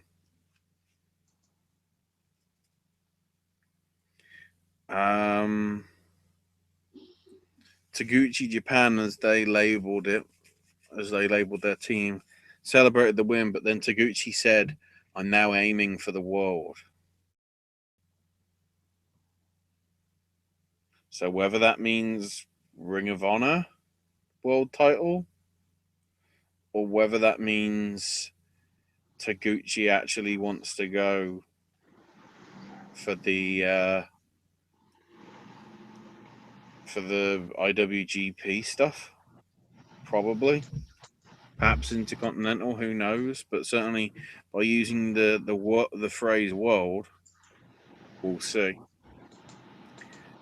But this Sunday, it's Sakura Genesis, which certainly it wasn't what it used to be called. I think it's been renamed by some sort of branding, probably. So the card, the dark match, is Nakanishi, Liger, and Finlay versus Kawato, Oka, and Kitamura. As I said before, that's veterans and Finlay, but Finlay's basically no longer a young boy against 3 young boys. And guess what's happening there? You've got Tiger Mask 4, Tiger Mask W, Nagata, and Makabe versus the Bullet Club of Yujiro, Chase Owens, and the Gorillas of Fuck. Then we got Yoshihashi and Roppongi Voice versus Suzuki Gun of Suzuki himself, along with El Desperado and Takumi Shinoku. Yoshinobu Kanemaru and Taichi defend the junior tag belts against Yado and Gedo. Ishii and Yano take on Fale and Omega. Then Tanahashi, Juice Robinson, Taguchi, and Ricochet take on Sanada, Evil Bushi, and Tetsuya Naito. Then in tag team title action, Tenkoji defend against War Machine. Hiroki Goto defends the Never Openweight title against Zack Sabre Jr. Hiromu Takahashi puts the junior heavyweight title up for grabs against former champion Kushida. And Kazuchika Okada defends the IWGP title against Katsuyori Shibata. Also this weekend, though, in Japan, because I might as well add it in here, Dragon Gate Japan this Friday at Kurikan Hall are having the Open the Triangle Gate title match with Naruki Doi, Big R, and Ben K defending against the Jimmies of Genki Horiguchi, H.A. Jimmy Susumu, and Ryo Jimmy Saito.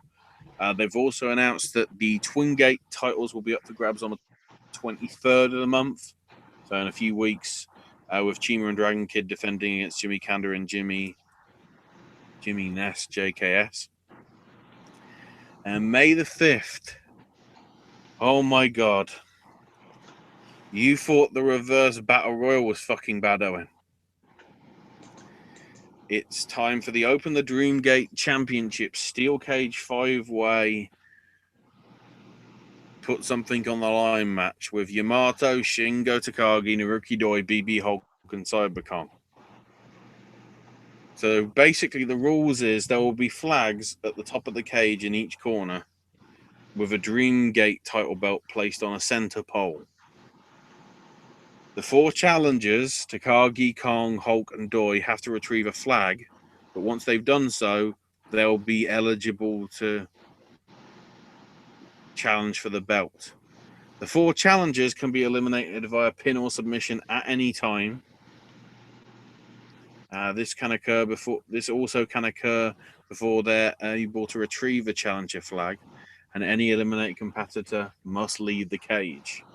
Yamato has to do the entire match, but won't be able to retrieve the belt until there's only 1 challenger left.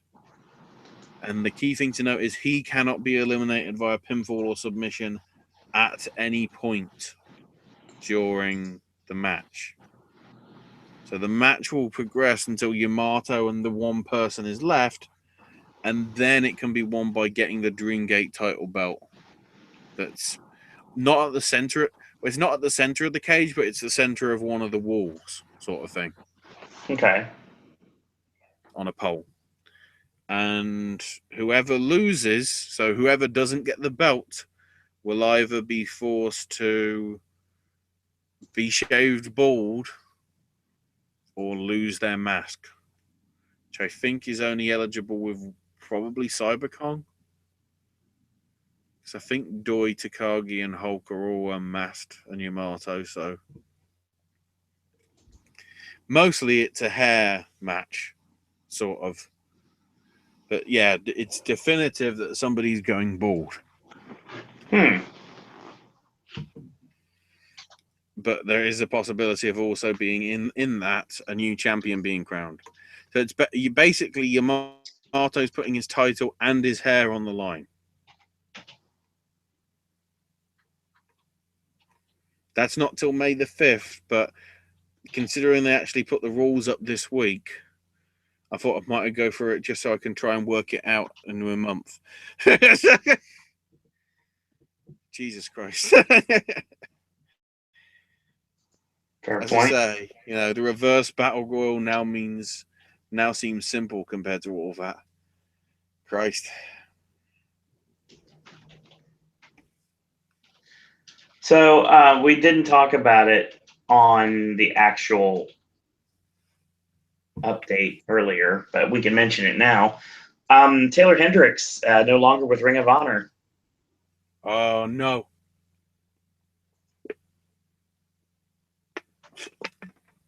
She's not the only one in Elite Company. Because it makes sense because she's not been doing anything with Jay Lethal, and right. She hasn't been doing anything really like any sort of like ring bell ringing or anything. So what that means for her, I don't know. I think it's ironic that she suddenly freed herself up with only a month or so to go until the WWE Women's Tournament. There's 32 people. There's only so many spots that can go. We also have Adam Cole posted in a very cryptic message on Twitter. His contract, of course, expiring at the end of this month. He said, well, no looking back now.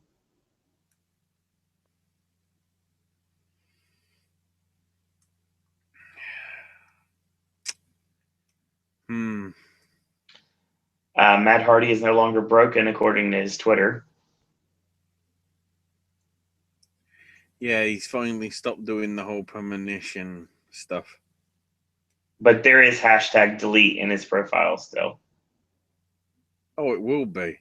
The fans will not stop doing that ever now. No. I was a great big part of it this week in general. I know exactly what you mean. You're part of the fault, Owen. You're part of the problem. Well, I believe it's like Plumpy said on What Just Happened. I'd never noticed it before now, but when you're doing the delete chant, you're almost doing like a Nazi salute. Yeah. Never realized that. I never thought of that at the point. All those people doing those Nazi salutes at the Ring of Honor pay-per-view.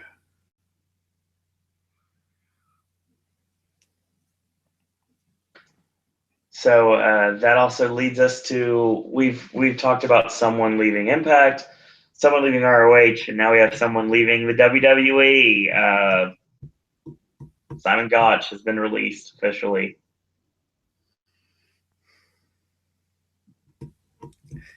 I knew it from seeing Matthew's tweet with Jack Gallagher and saying, "Think I'm better than you, son." It's been a long time That's coming. the thing. You could actually replace Jack Gallagher with Simon Gotch, and Aiden English would still be sorted. It's true. Sad but true. We don't know exactly what happened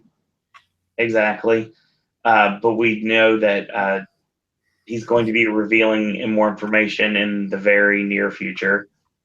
From what I heard from the daily update from F4W, he's talking about interviews, Right. and like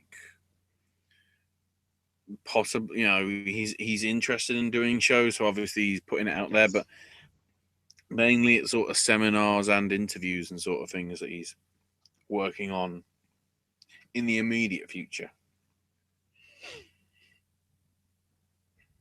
There is an interesting thing about that, though. Apparently, there's a lot of rumors going around that he got into a fight with his Vaudevillains tag partner, Aiden English, but that was debunked on Twitter by Gotch himself. So we'll get the full update once the interviews start coming out. Mm-hmm. That's all that's going on with releases. Do we have any more news? Nothing yet. I don't think it's the right time for Black WWE Day yet. Not quite yet. Soon, though. Normally they try and do it in or around the UK tour, so if anything, it'll be more towards the end of the month. If anything, it might crop up once we've done the Superstar Shakeup. Probably. Right. And absolutely no worries if you are an independent wrestling fan and you see that the Hardys are booked for your local promotion. They're going to be honoring all independent commitments before they officially move to the roster full time. Yeah, or so now that they've moved House to of the roster Hardcore full time. shows Right. toward the end of the month. There wasn't a couple of other shows, like one this weekend and like one the weekend afterwards, which is interesting because that's around the same time as Payback. As I say, I'm guessing they'll be doing that with Drew as well. With I'd say so. With all his things. Obviously, the ICW one will definitely happen because of the partnership that they've got going anyway. Right. What culture we'll have to see, but I'd have thought, considering how they let Damo show up once he was signed, and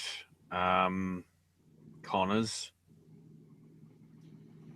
and probably to some extent, even though the women's tournament isn't for another month or so, Nixon.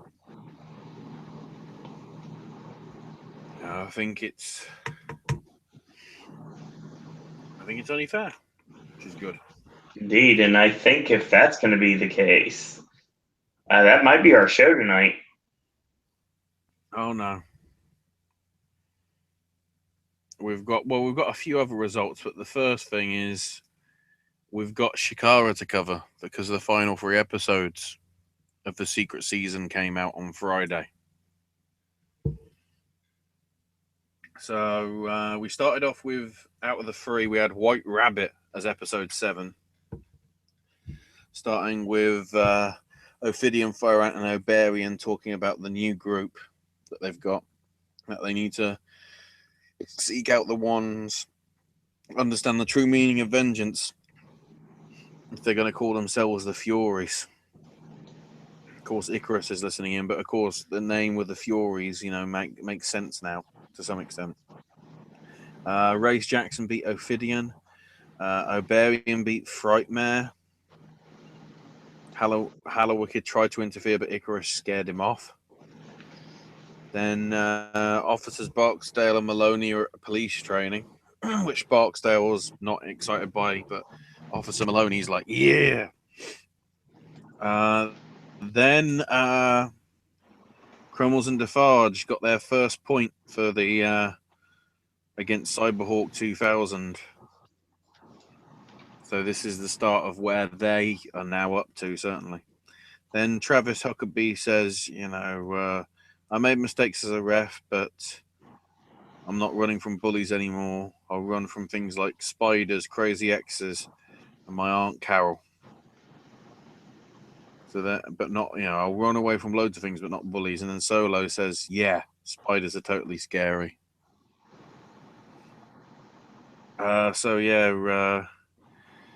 Max Mashmaster basically massacres Huckabee. Interestingly, he hit him with 2 tombstones. Travis would have gone for a third, but Bryce, the ref, said, "Look, if you do a third one, I'm going to DQ you." So Smashmaster just pinned him instead. Then we got a promo of Heidi saying how Shikara's affected her. Speaks about facing Eric Cannon again. Which, it's her last match, airing just before her first match at TakeOver.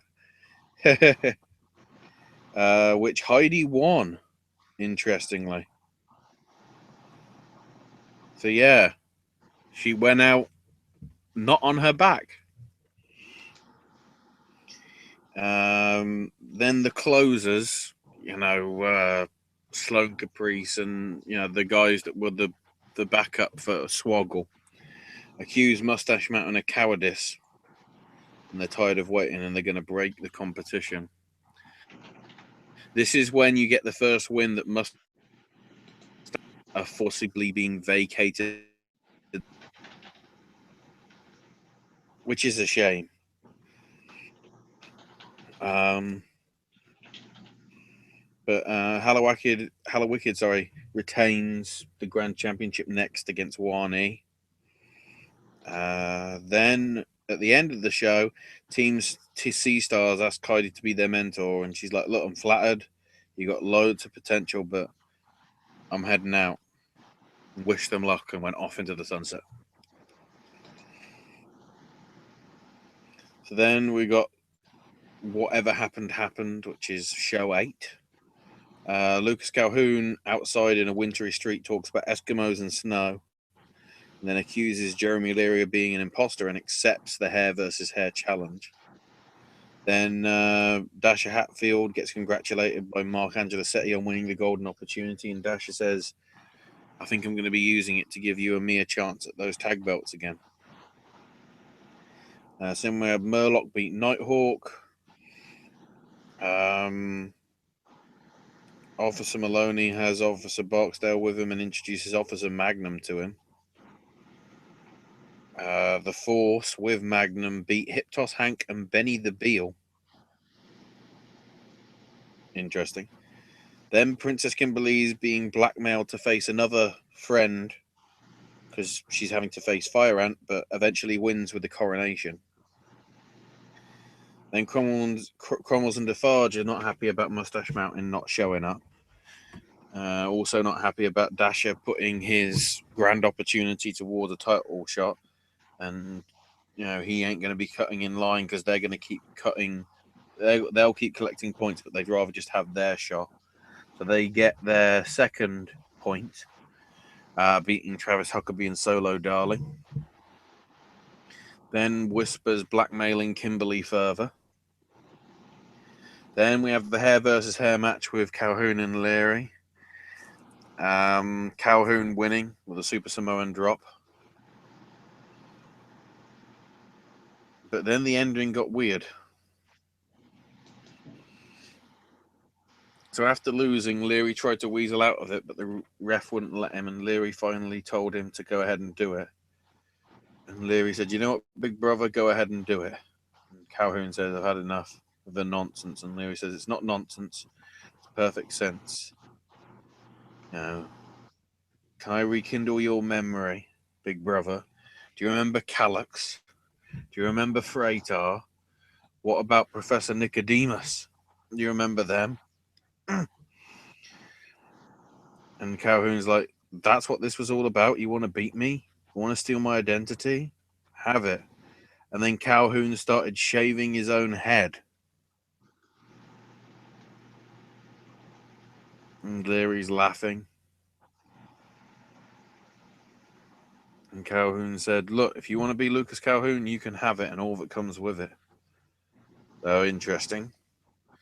Then Ultramantis Black is cashing in his points for the Grand Championship, which Technico showed up to cheer on Mantis. And Mantis took out Wicked and took the title with Praying Mantis Bomb. Got the win. Ultramantis Black is the new champ, which, of course, by this past weekend he isn't because it's now Coronado. But at least we now know how Ultramantis got the belt.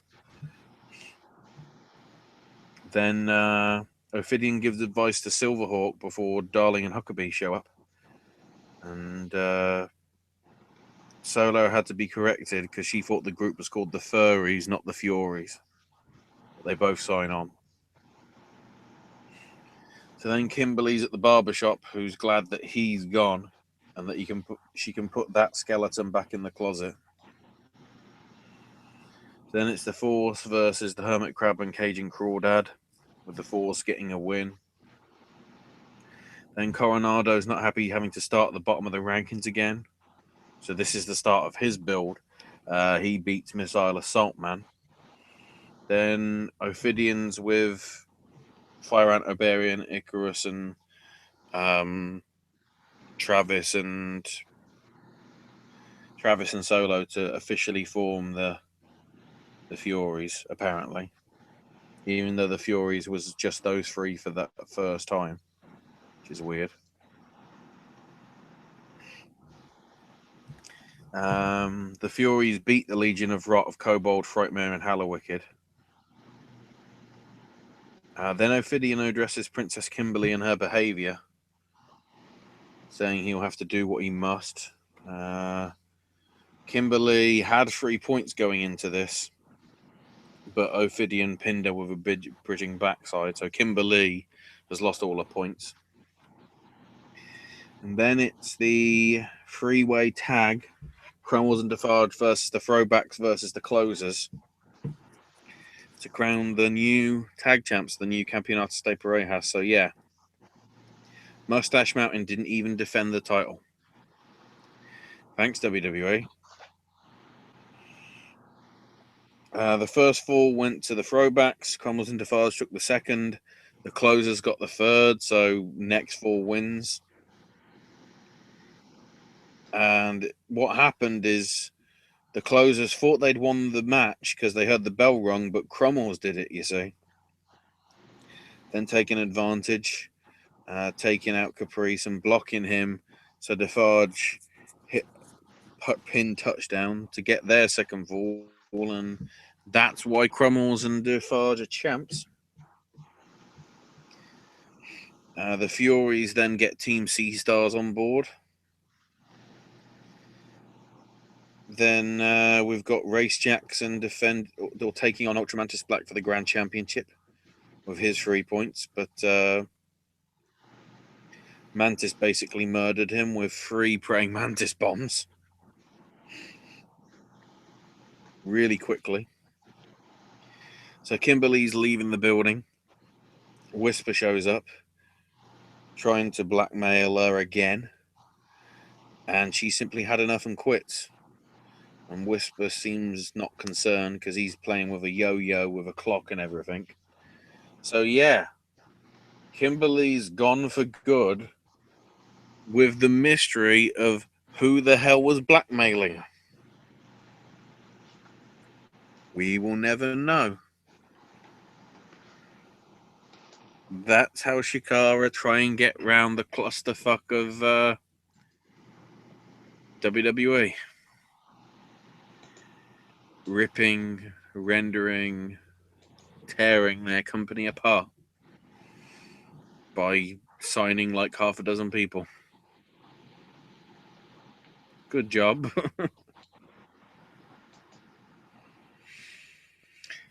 So other stuff that actually happened this weekend. No, that's last week. So the couple of shows that weren't part of Orlando, Preston City Wrestling. I haven't got any results for the Stoke show from the Saturday, but I have got the results from the Who Dares Win show on the Sunday. We have Bubblegum beat CJ Banks. Philip Michael won the Who Dares Wins match, so he's number 30. Ashton Smith defended the Cruiserweight title against Mike Bailey. The UK Hooligans of Zack and Roy Knight successfully beat the Spirit Squads to keep their title, keep their careers and win the PCW tag titles back. And Dave Birch and Rosemary beat Keith, Maya, and Lauren. And then the Rumble match itself was won by Tyson T-Bone. Also, Southside Wrestling did have a show apparently, but I don't have any results from that either. It's not like I couldn't find them, it's because there weren't any. That's why I couldn't find them. So, jumping quickly into some Orlando stuff. WrestleMania Sunday had the Wrestle Circus versus the Wrestling Revolver show. Started off with Brian Cage beating Desmond Xavier to retain the Wrestle Circus Ringmaster title. ACH beat Martin Stone. Michael Elgin beat Shane Strickland. Rachel Ellering retained her Lady of the Ring title over Angel Rose. Candice and Joey Ryan beat Sami Callihan and Jessica Havoc. Candice reversing Sami, going for a Yoshi Tonic into a pin. Man Scout Jake Manning beat Lever Bates dressed as Sergeant Slaughter with a roll-up. Boone the Bounty Hunter, Aaron Solo, Ricky Starks, and Sammy Guevara beat David Starr, Curtis K. Then we had the championship scramble for the Sideshow title and the Wrestling Revolver Scramble title. AR Fox won it, which means I think Reddit loses both belts, or certainly the Sideshow title from what I remember. Also in the match was Caleb Conley, Scorpio Sky, Tessa Blanchard, Palmer, Jordan Lennox, Willie Mack, Leo Rush, Mr. 450, Ricky Shane Page, Davey Vega, Trey Miguel, Suicide, Masquerita Dorada, Jason Cade, the Juggernaut Jeremiah, and Andy Dalton. So afterwards, Fox said, look, I'll defend these belts anywhere, anytime. Moose showed up, wanted to challenge for it, did so, and Fox retained. This ended at 4 a.m. It obviously didn't start till 1:30 because everybody was still at Mania. Earlier on Mania Day, we had the FIP and ACW shows as part of the tailgate party. So it opened up with David Mercury winning the Opportunity Knocks the Opportunity Knocks Rumble Reel with Cheese, becoming number one contender to the ACW title. Mercury swears to reclaim the belt. Then CJ O'Doyle gets on the mic, wondering when he's getting interviewed, yells at Stormy Lee at ringside and blames her for costing him a match. Francisco Ciazzo's in attendance as a fan and takes offense, but is held back from attacking at CJ. He demands that Stormy Lee kiss her boot in the middle of the ring. She goes to do it, then backs off, and O'Doyle mishandles her and makes her do it. And Ciazzo's like pissed. Irish Jack beats Mysterious Movado by pinfall. EC3's tending bar now as Isla Dawn beats Nikki Adams with a bridging half Nelson. Saeed El Saba beat Blanco Loco and Vertigo. Brian Idol over Adam Maxted. The hierarchy of Adrian Armour, Chip Day and Murder One beat Dominic Greeny, John Cruz, and Snoop Strikes. Dr. Daniel C. Rockingham, the 4-star heroes of Chris Castro and Matt Nix, and Travis Gordon, Colossal Mike Law, and Wheeler, Utah by pinfall. Troy Hollywood beat Johan Ramses to win the ACW Cruiserweight title. Then Adam Brooks and Kellyanne beat Candy Cartwright and Jason Cade. Then we had the tag team gauntlet match, which was eventually won by the Carnies. Afterwards, the Lacey twins, the current tag champs in ACW, looked on their prospective challengers. And then Paro beat David Mercury to retain the ACW title. Then Paro and Drennan put boots to Mercury, but State Line and Sideshow hit the ring to fend them off. Paro wants to fight, but Drennan said no. And then Sideshow beat Romero Quevedo to win the ACW Combat title to end that show. And then FIP started off with Matt and Jeff welcoming everybody to the show, saying that FIP will be better than anything that dastardly Meek Mahan will put on today. Are you sure about that? And Matt pledges to continue the expedition of gold. Well, at least that was true, wasn't it? And of course, Timothy Barr started off the show swearing like a chimney and saying that all these matches were guaranteed to be 5-star. Oh dear. Uncle John's friends started it. AR Fox, the Chris brothers, and Sammy Callahan. So actually CZW. Beating Keith Lee, ACH, Michael Elgin, Sammy Guevara.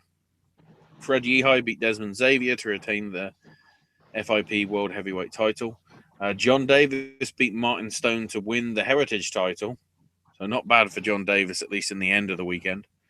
Martin Stone got on the mic and berated the man who brought him it too slowly, and mocks a fan for making a joke about his Britishness. Stone puts over John Davis and presents the title to him personally. Caleb Conley beats Austin Theory. Priscilla Kelly defeated Uriah Blake. Anthony Henry beat Jason Cade in the main event, but then Teddy Stigma showed up to attack Anthony Henry and claim the bounty that was put on him by Dante Brown. Henry and Amber Young try and take him out or try and stop Stigma, but Stigma gets the better of them. So I guess he has the bounty. Other chocolate bars are available.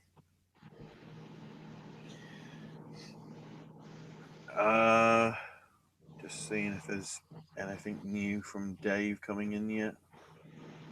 Might be, might not. Anyway, so this weekend, I won't go through too many details of the shows, but I'll just say where and when they're happening and like some of the matches for some of these. So Rev Pro this Sunday at the Cockpit. This is sold out, but the show will be on demand on rpwondemand.com normally by around Tuesday or Wednesday-ish. A couple of the matches on there confirmed. Chris Brooks and Travis Branks defend their British tag belts against Shane Strickland and Ryan Smile. We've also got Bubblegum and Will Ospreay facing Zach Gibson and Josh Bodom. And Ginny taking on Tony Storm. Oh, and also the returning Martin Stone versus the returning Luke Phoenix. So returns. Preston City Wrestling have got a free mega show sponsored by Wales Comic Con in Wrexham this Saturday night. The doors open at 6 with the show being from 7 till 10. Front row tickets are £20. That's VIP as well. There's also VIP entry for $10. Sorry, £10. Sorry, God. Basically, the VIP thing is you get early entry, you get an event poster that all the talent will sign for free. And then for the front row stuff, you also get photos with the stars as well for free. But the important thing is general admission is technically free.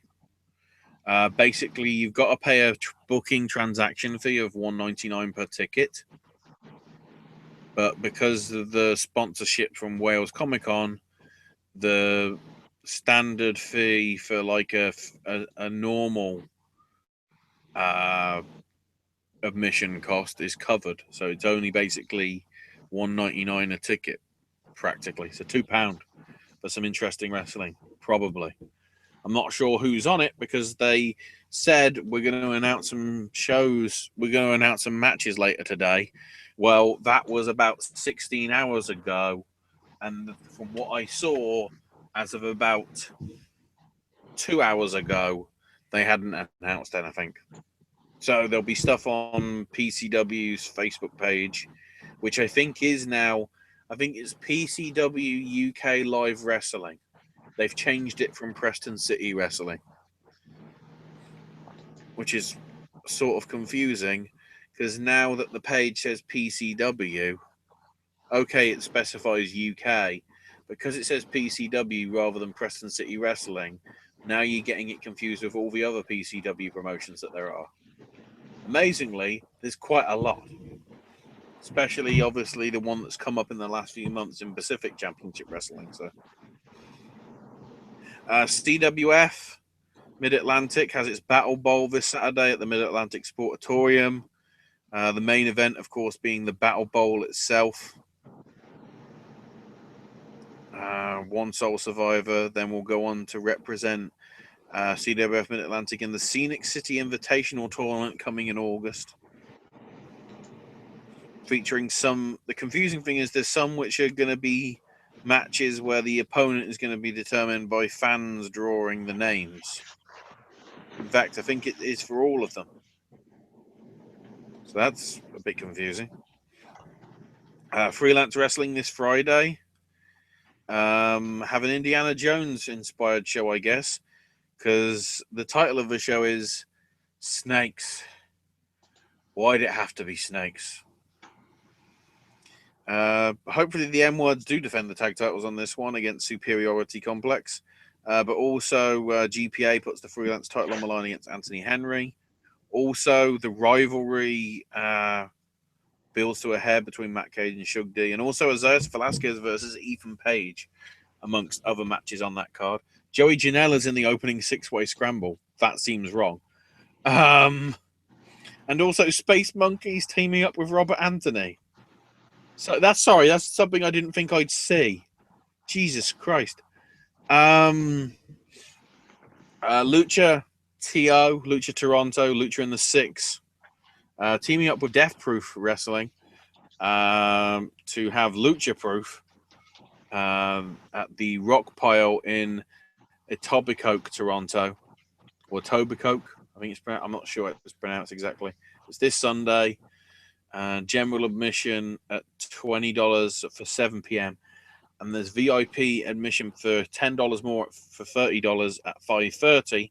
For that, there is a special Q&A thing with Vampiro who's going to be there.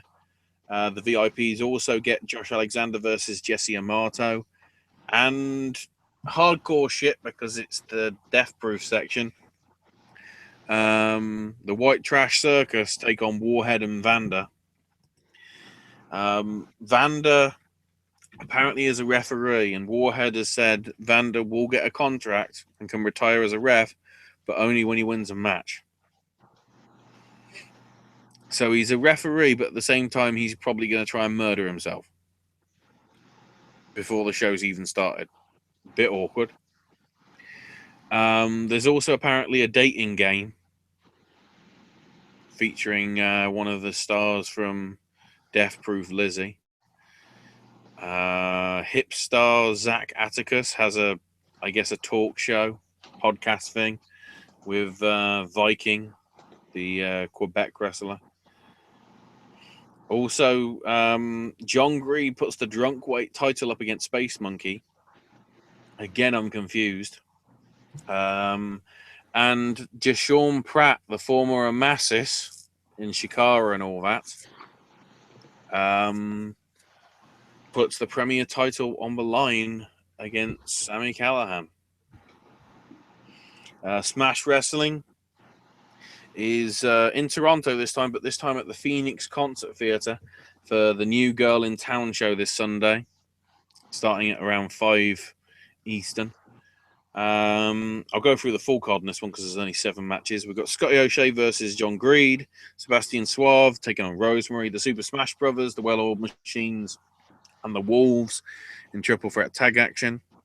Ali, who I believe is the new girl in town, which she sort of isn't, but whatever, takes on Zandra Bale.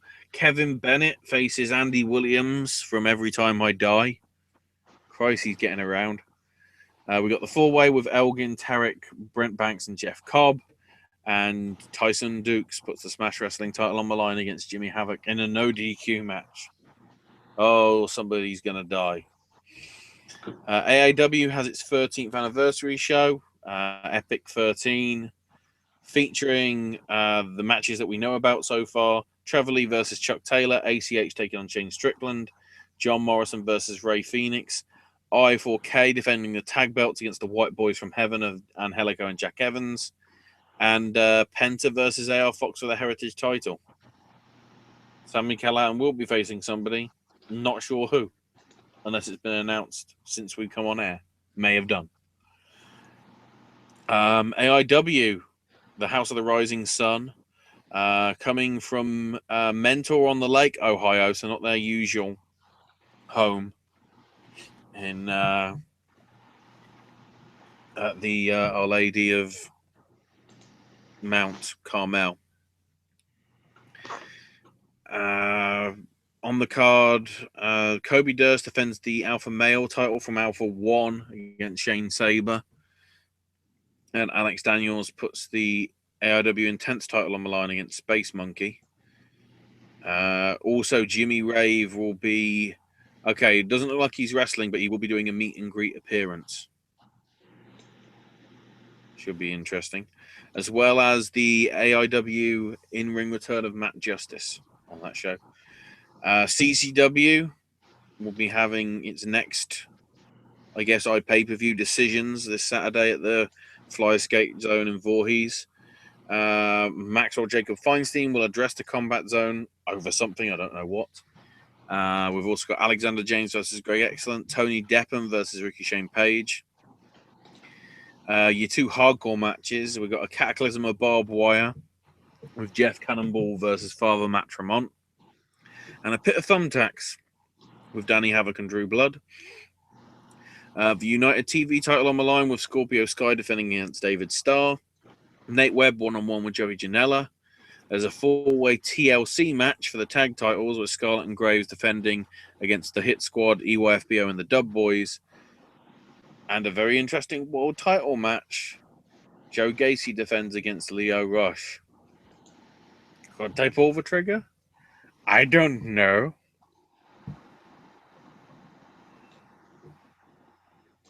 And that's your lot.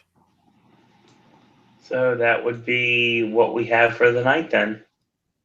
Yeah, Monsieur Dave will have to wait till next week. All right. So once again, I want to thank everyone for joining us tonight for the final day of wrestling coverage here on the network until next week. So shout out to Timbo, shout out to Acer. I'll put him over properly as well. Acer 5000 on YouTube, Acer 1337 yes in a row for the podcast you should be listening to, wrestling and or otherwise. Shout out to Logan Burton. I saw Will in here. I saw Travis in here. I saw Jeremy Mills in here. Logan, find him on Twitter at Logan Burton 10. Pedro probably will be back next week at Evil Takes Root. And big shout out, as always, to my roommate who's taking a sabbatical from the network for the time being because of work and everything. And that's Great Travel and Scott. And that's GR8 Trav, TRAVLN Scott. So, Ashley, where can we find you on social media? I am on Twitter at Ash is my name UK. Gaming with Ash will be on its way to you Saturday.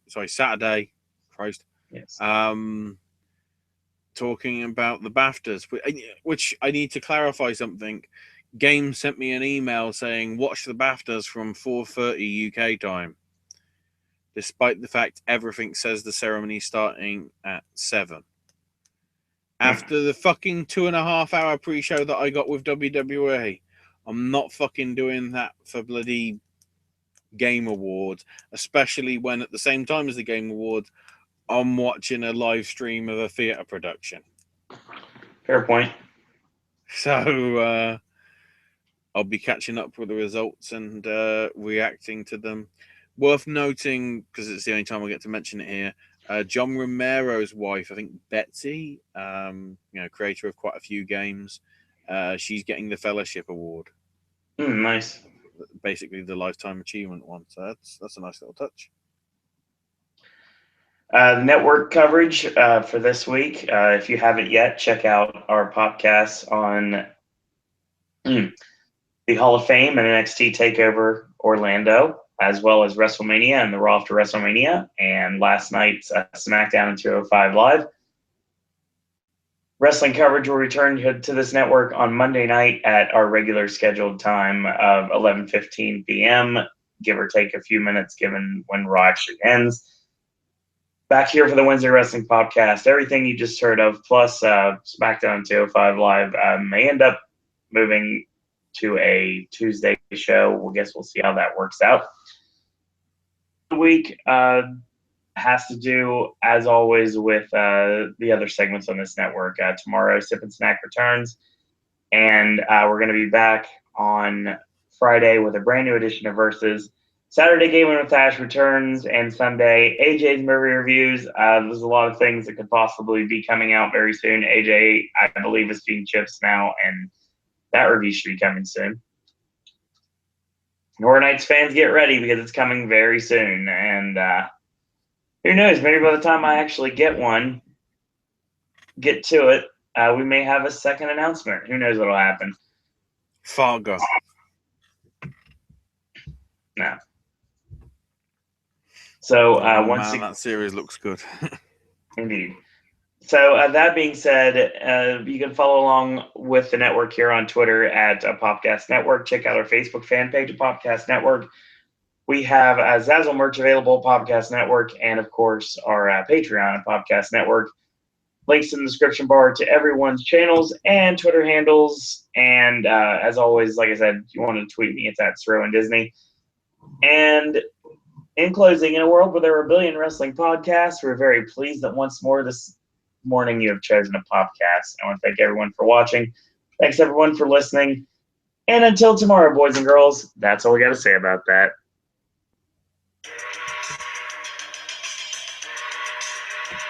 Holla, holla, holla!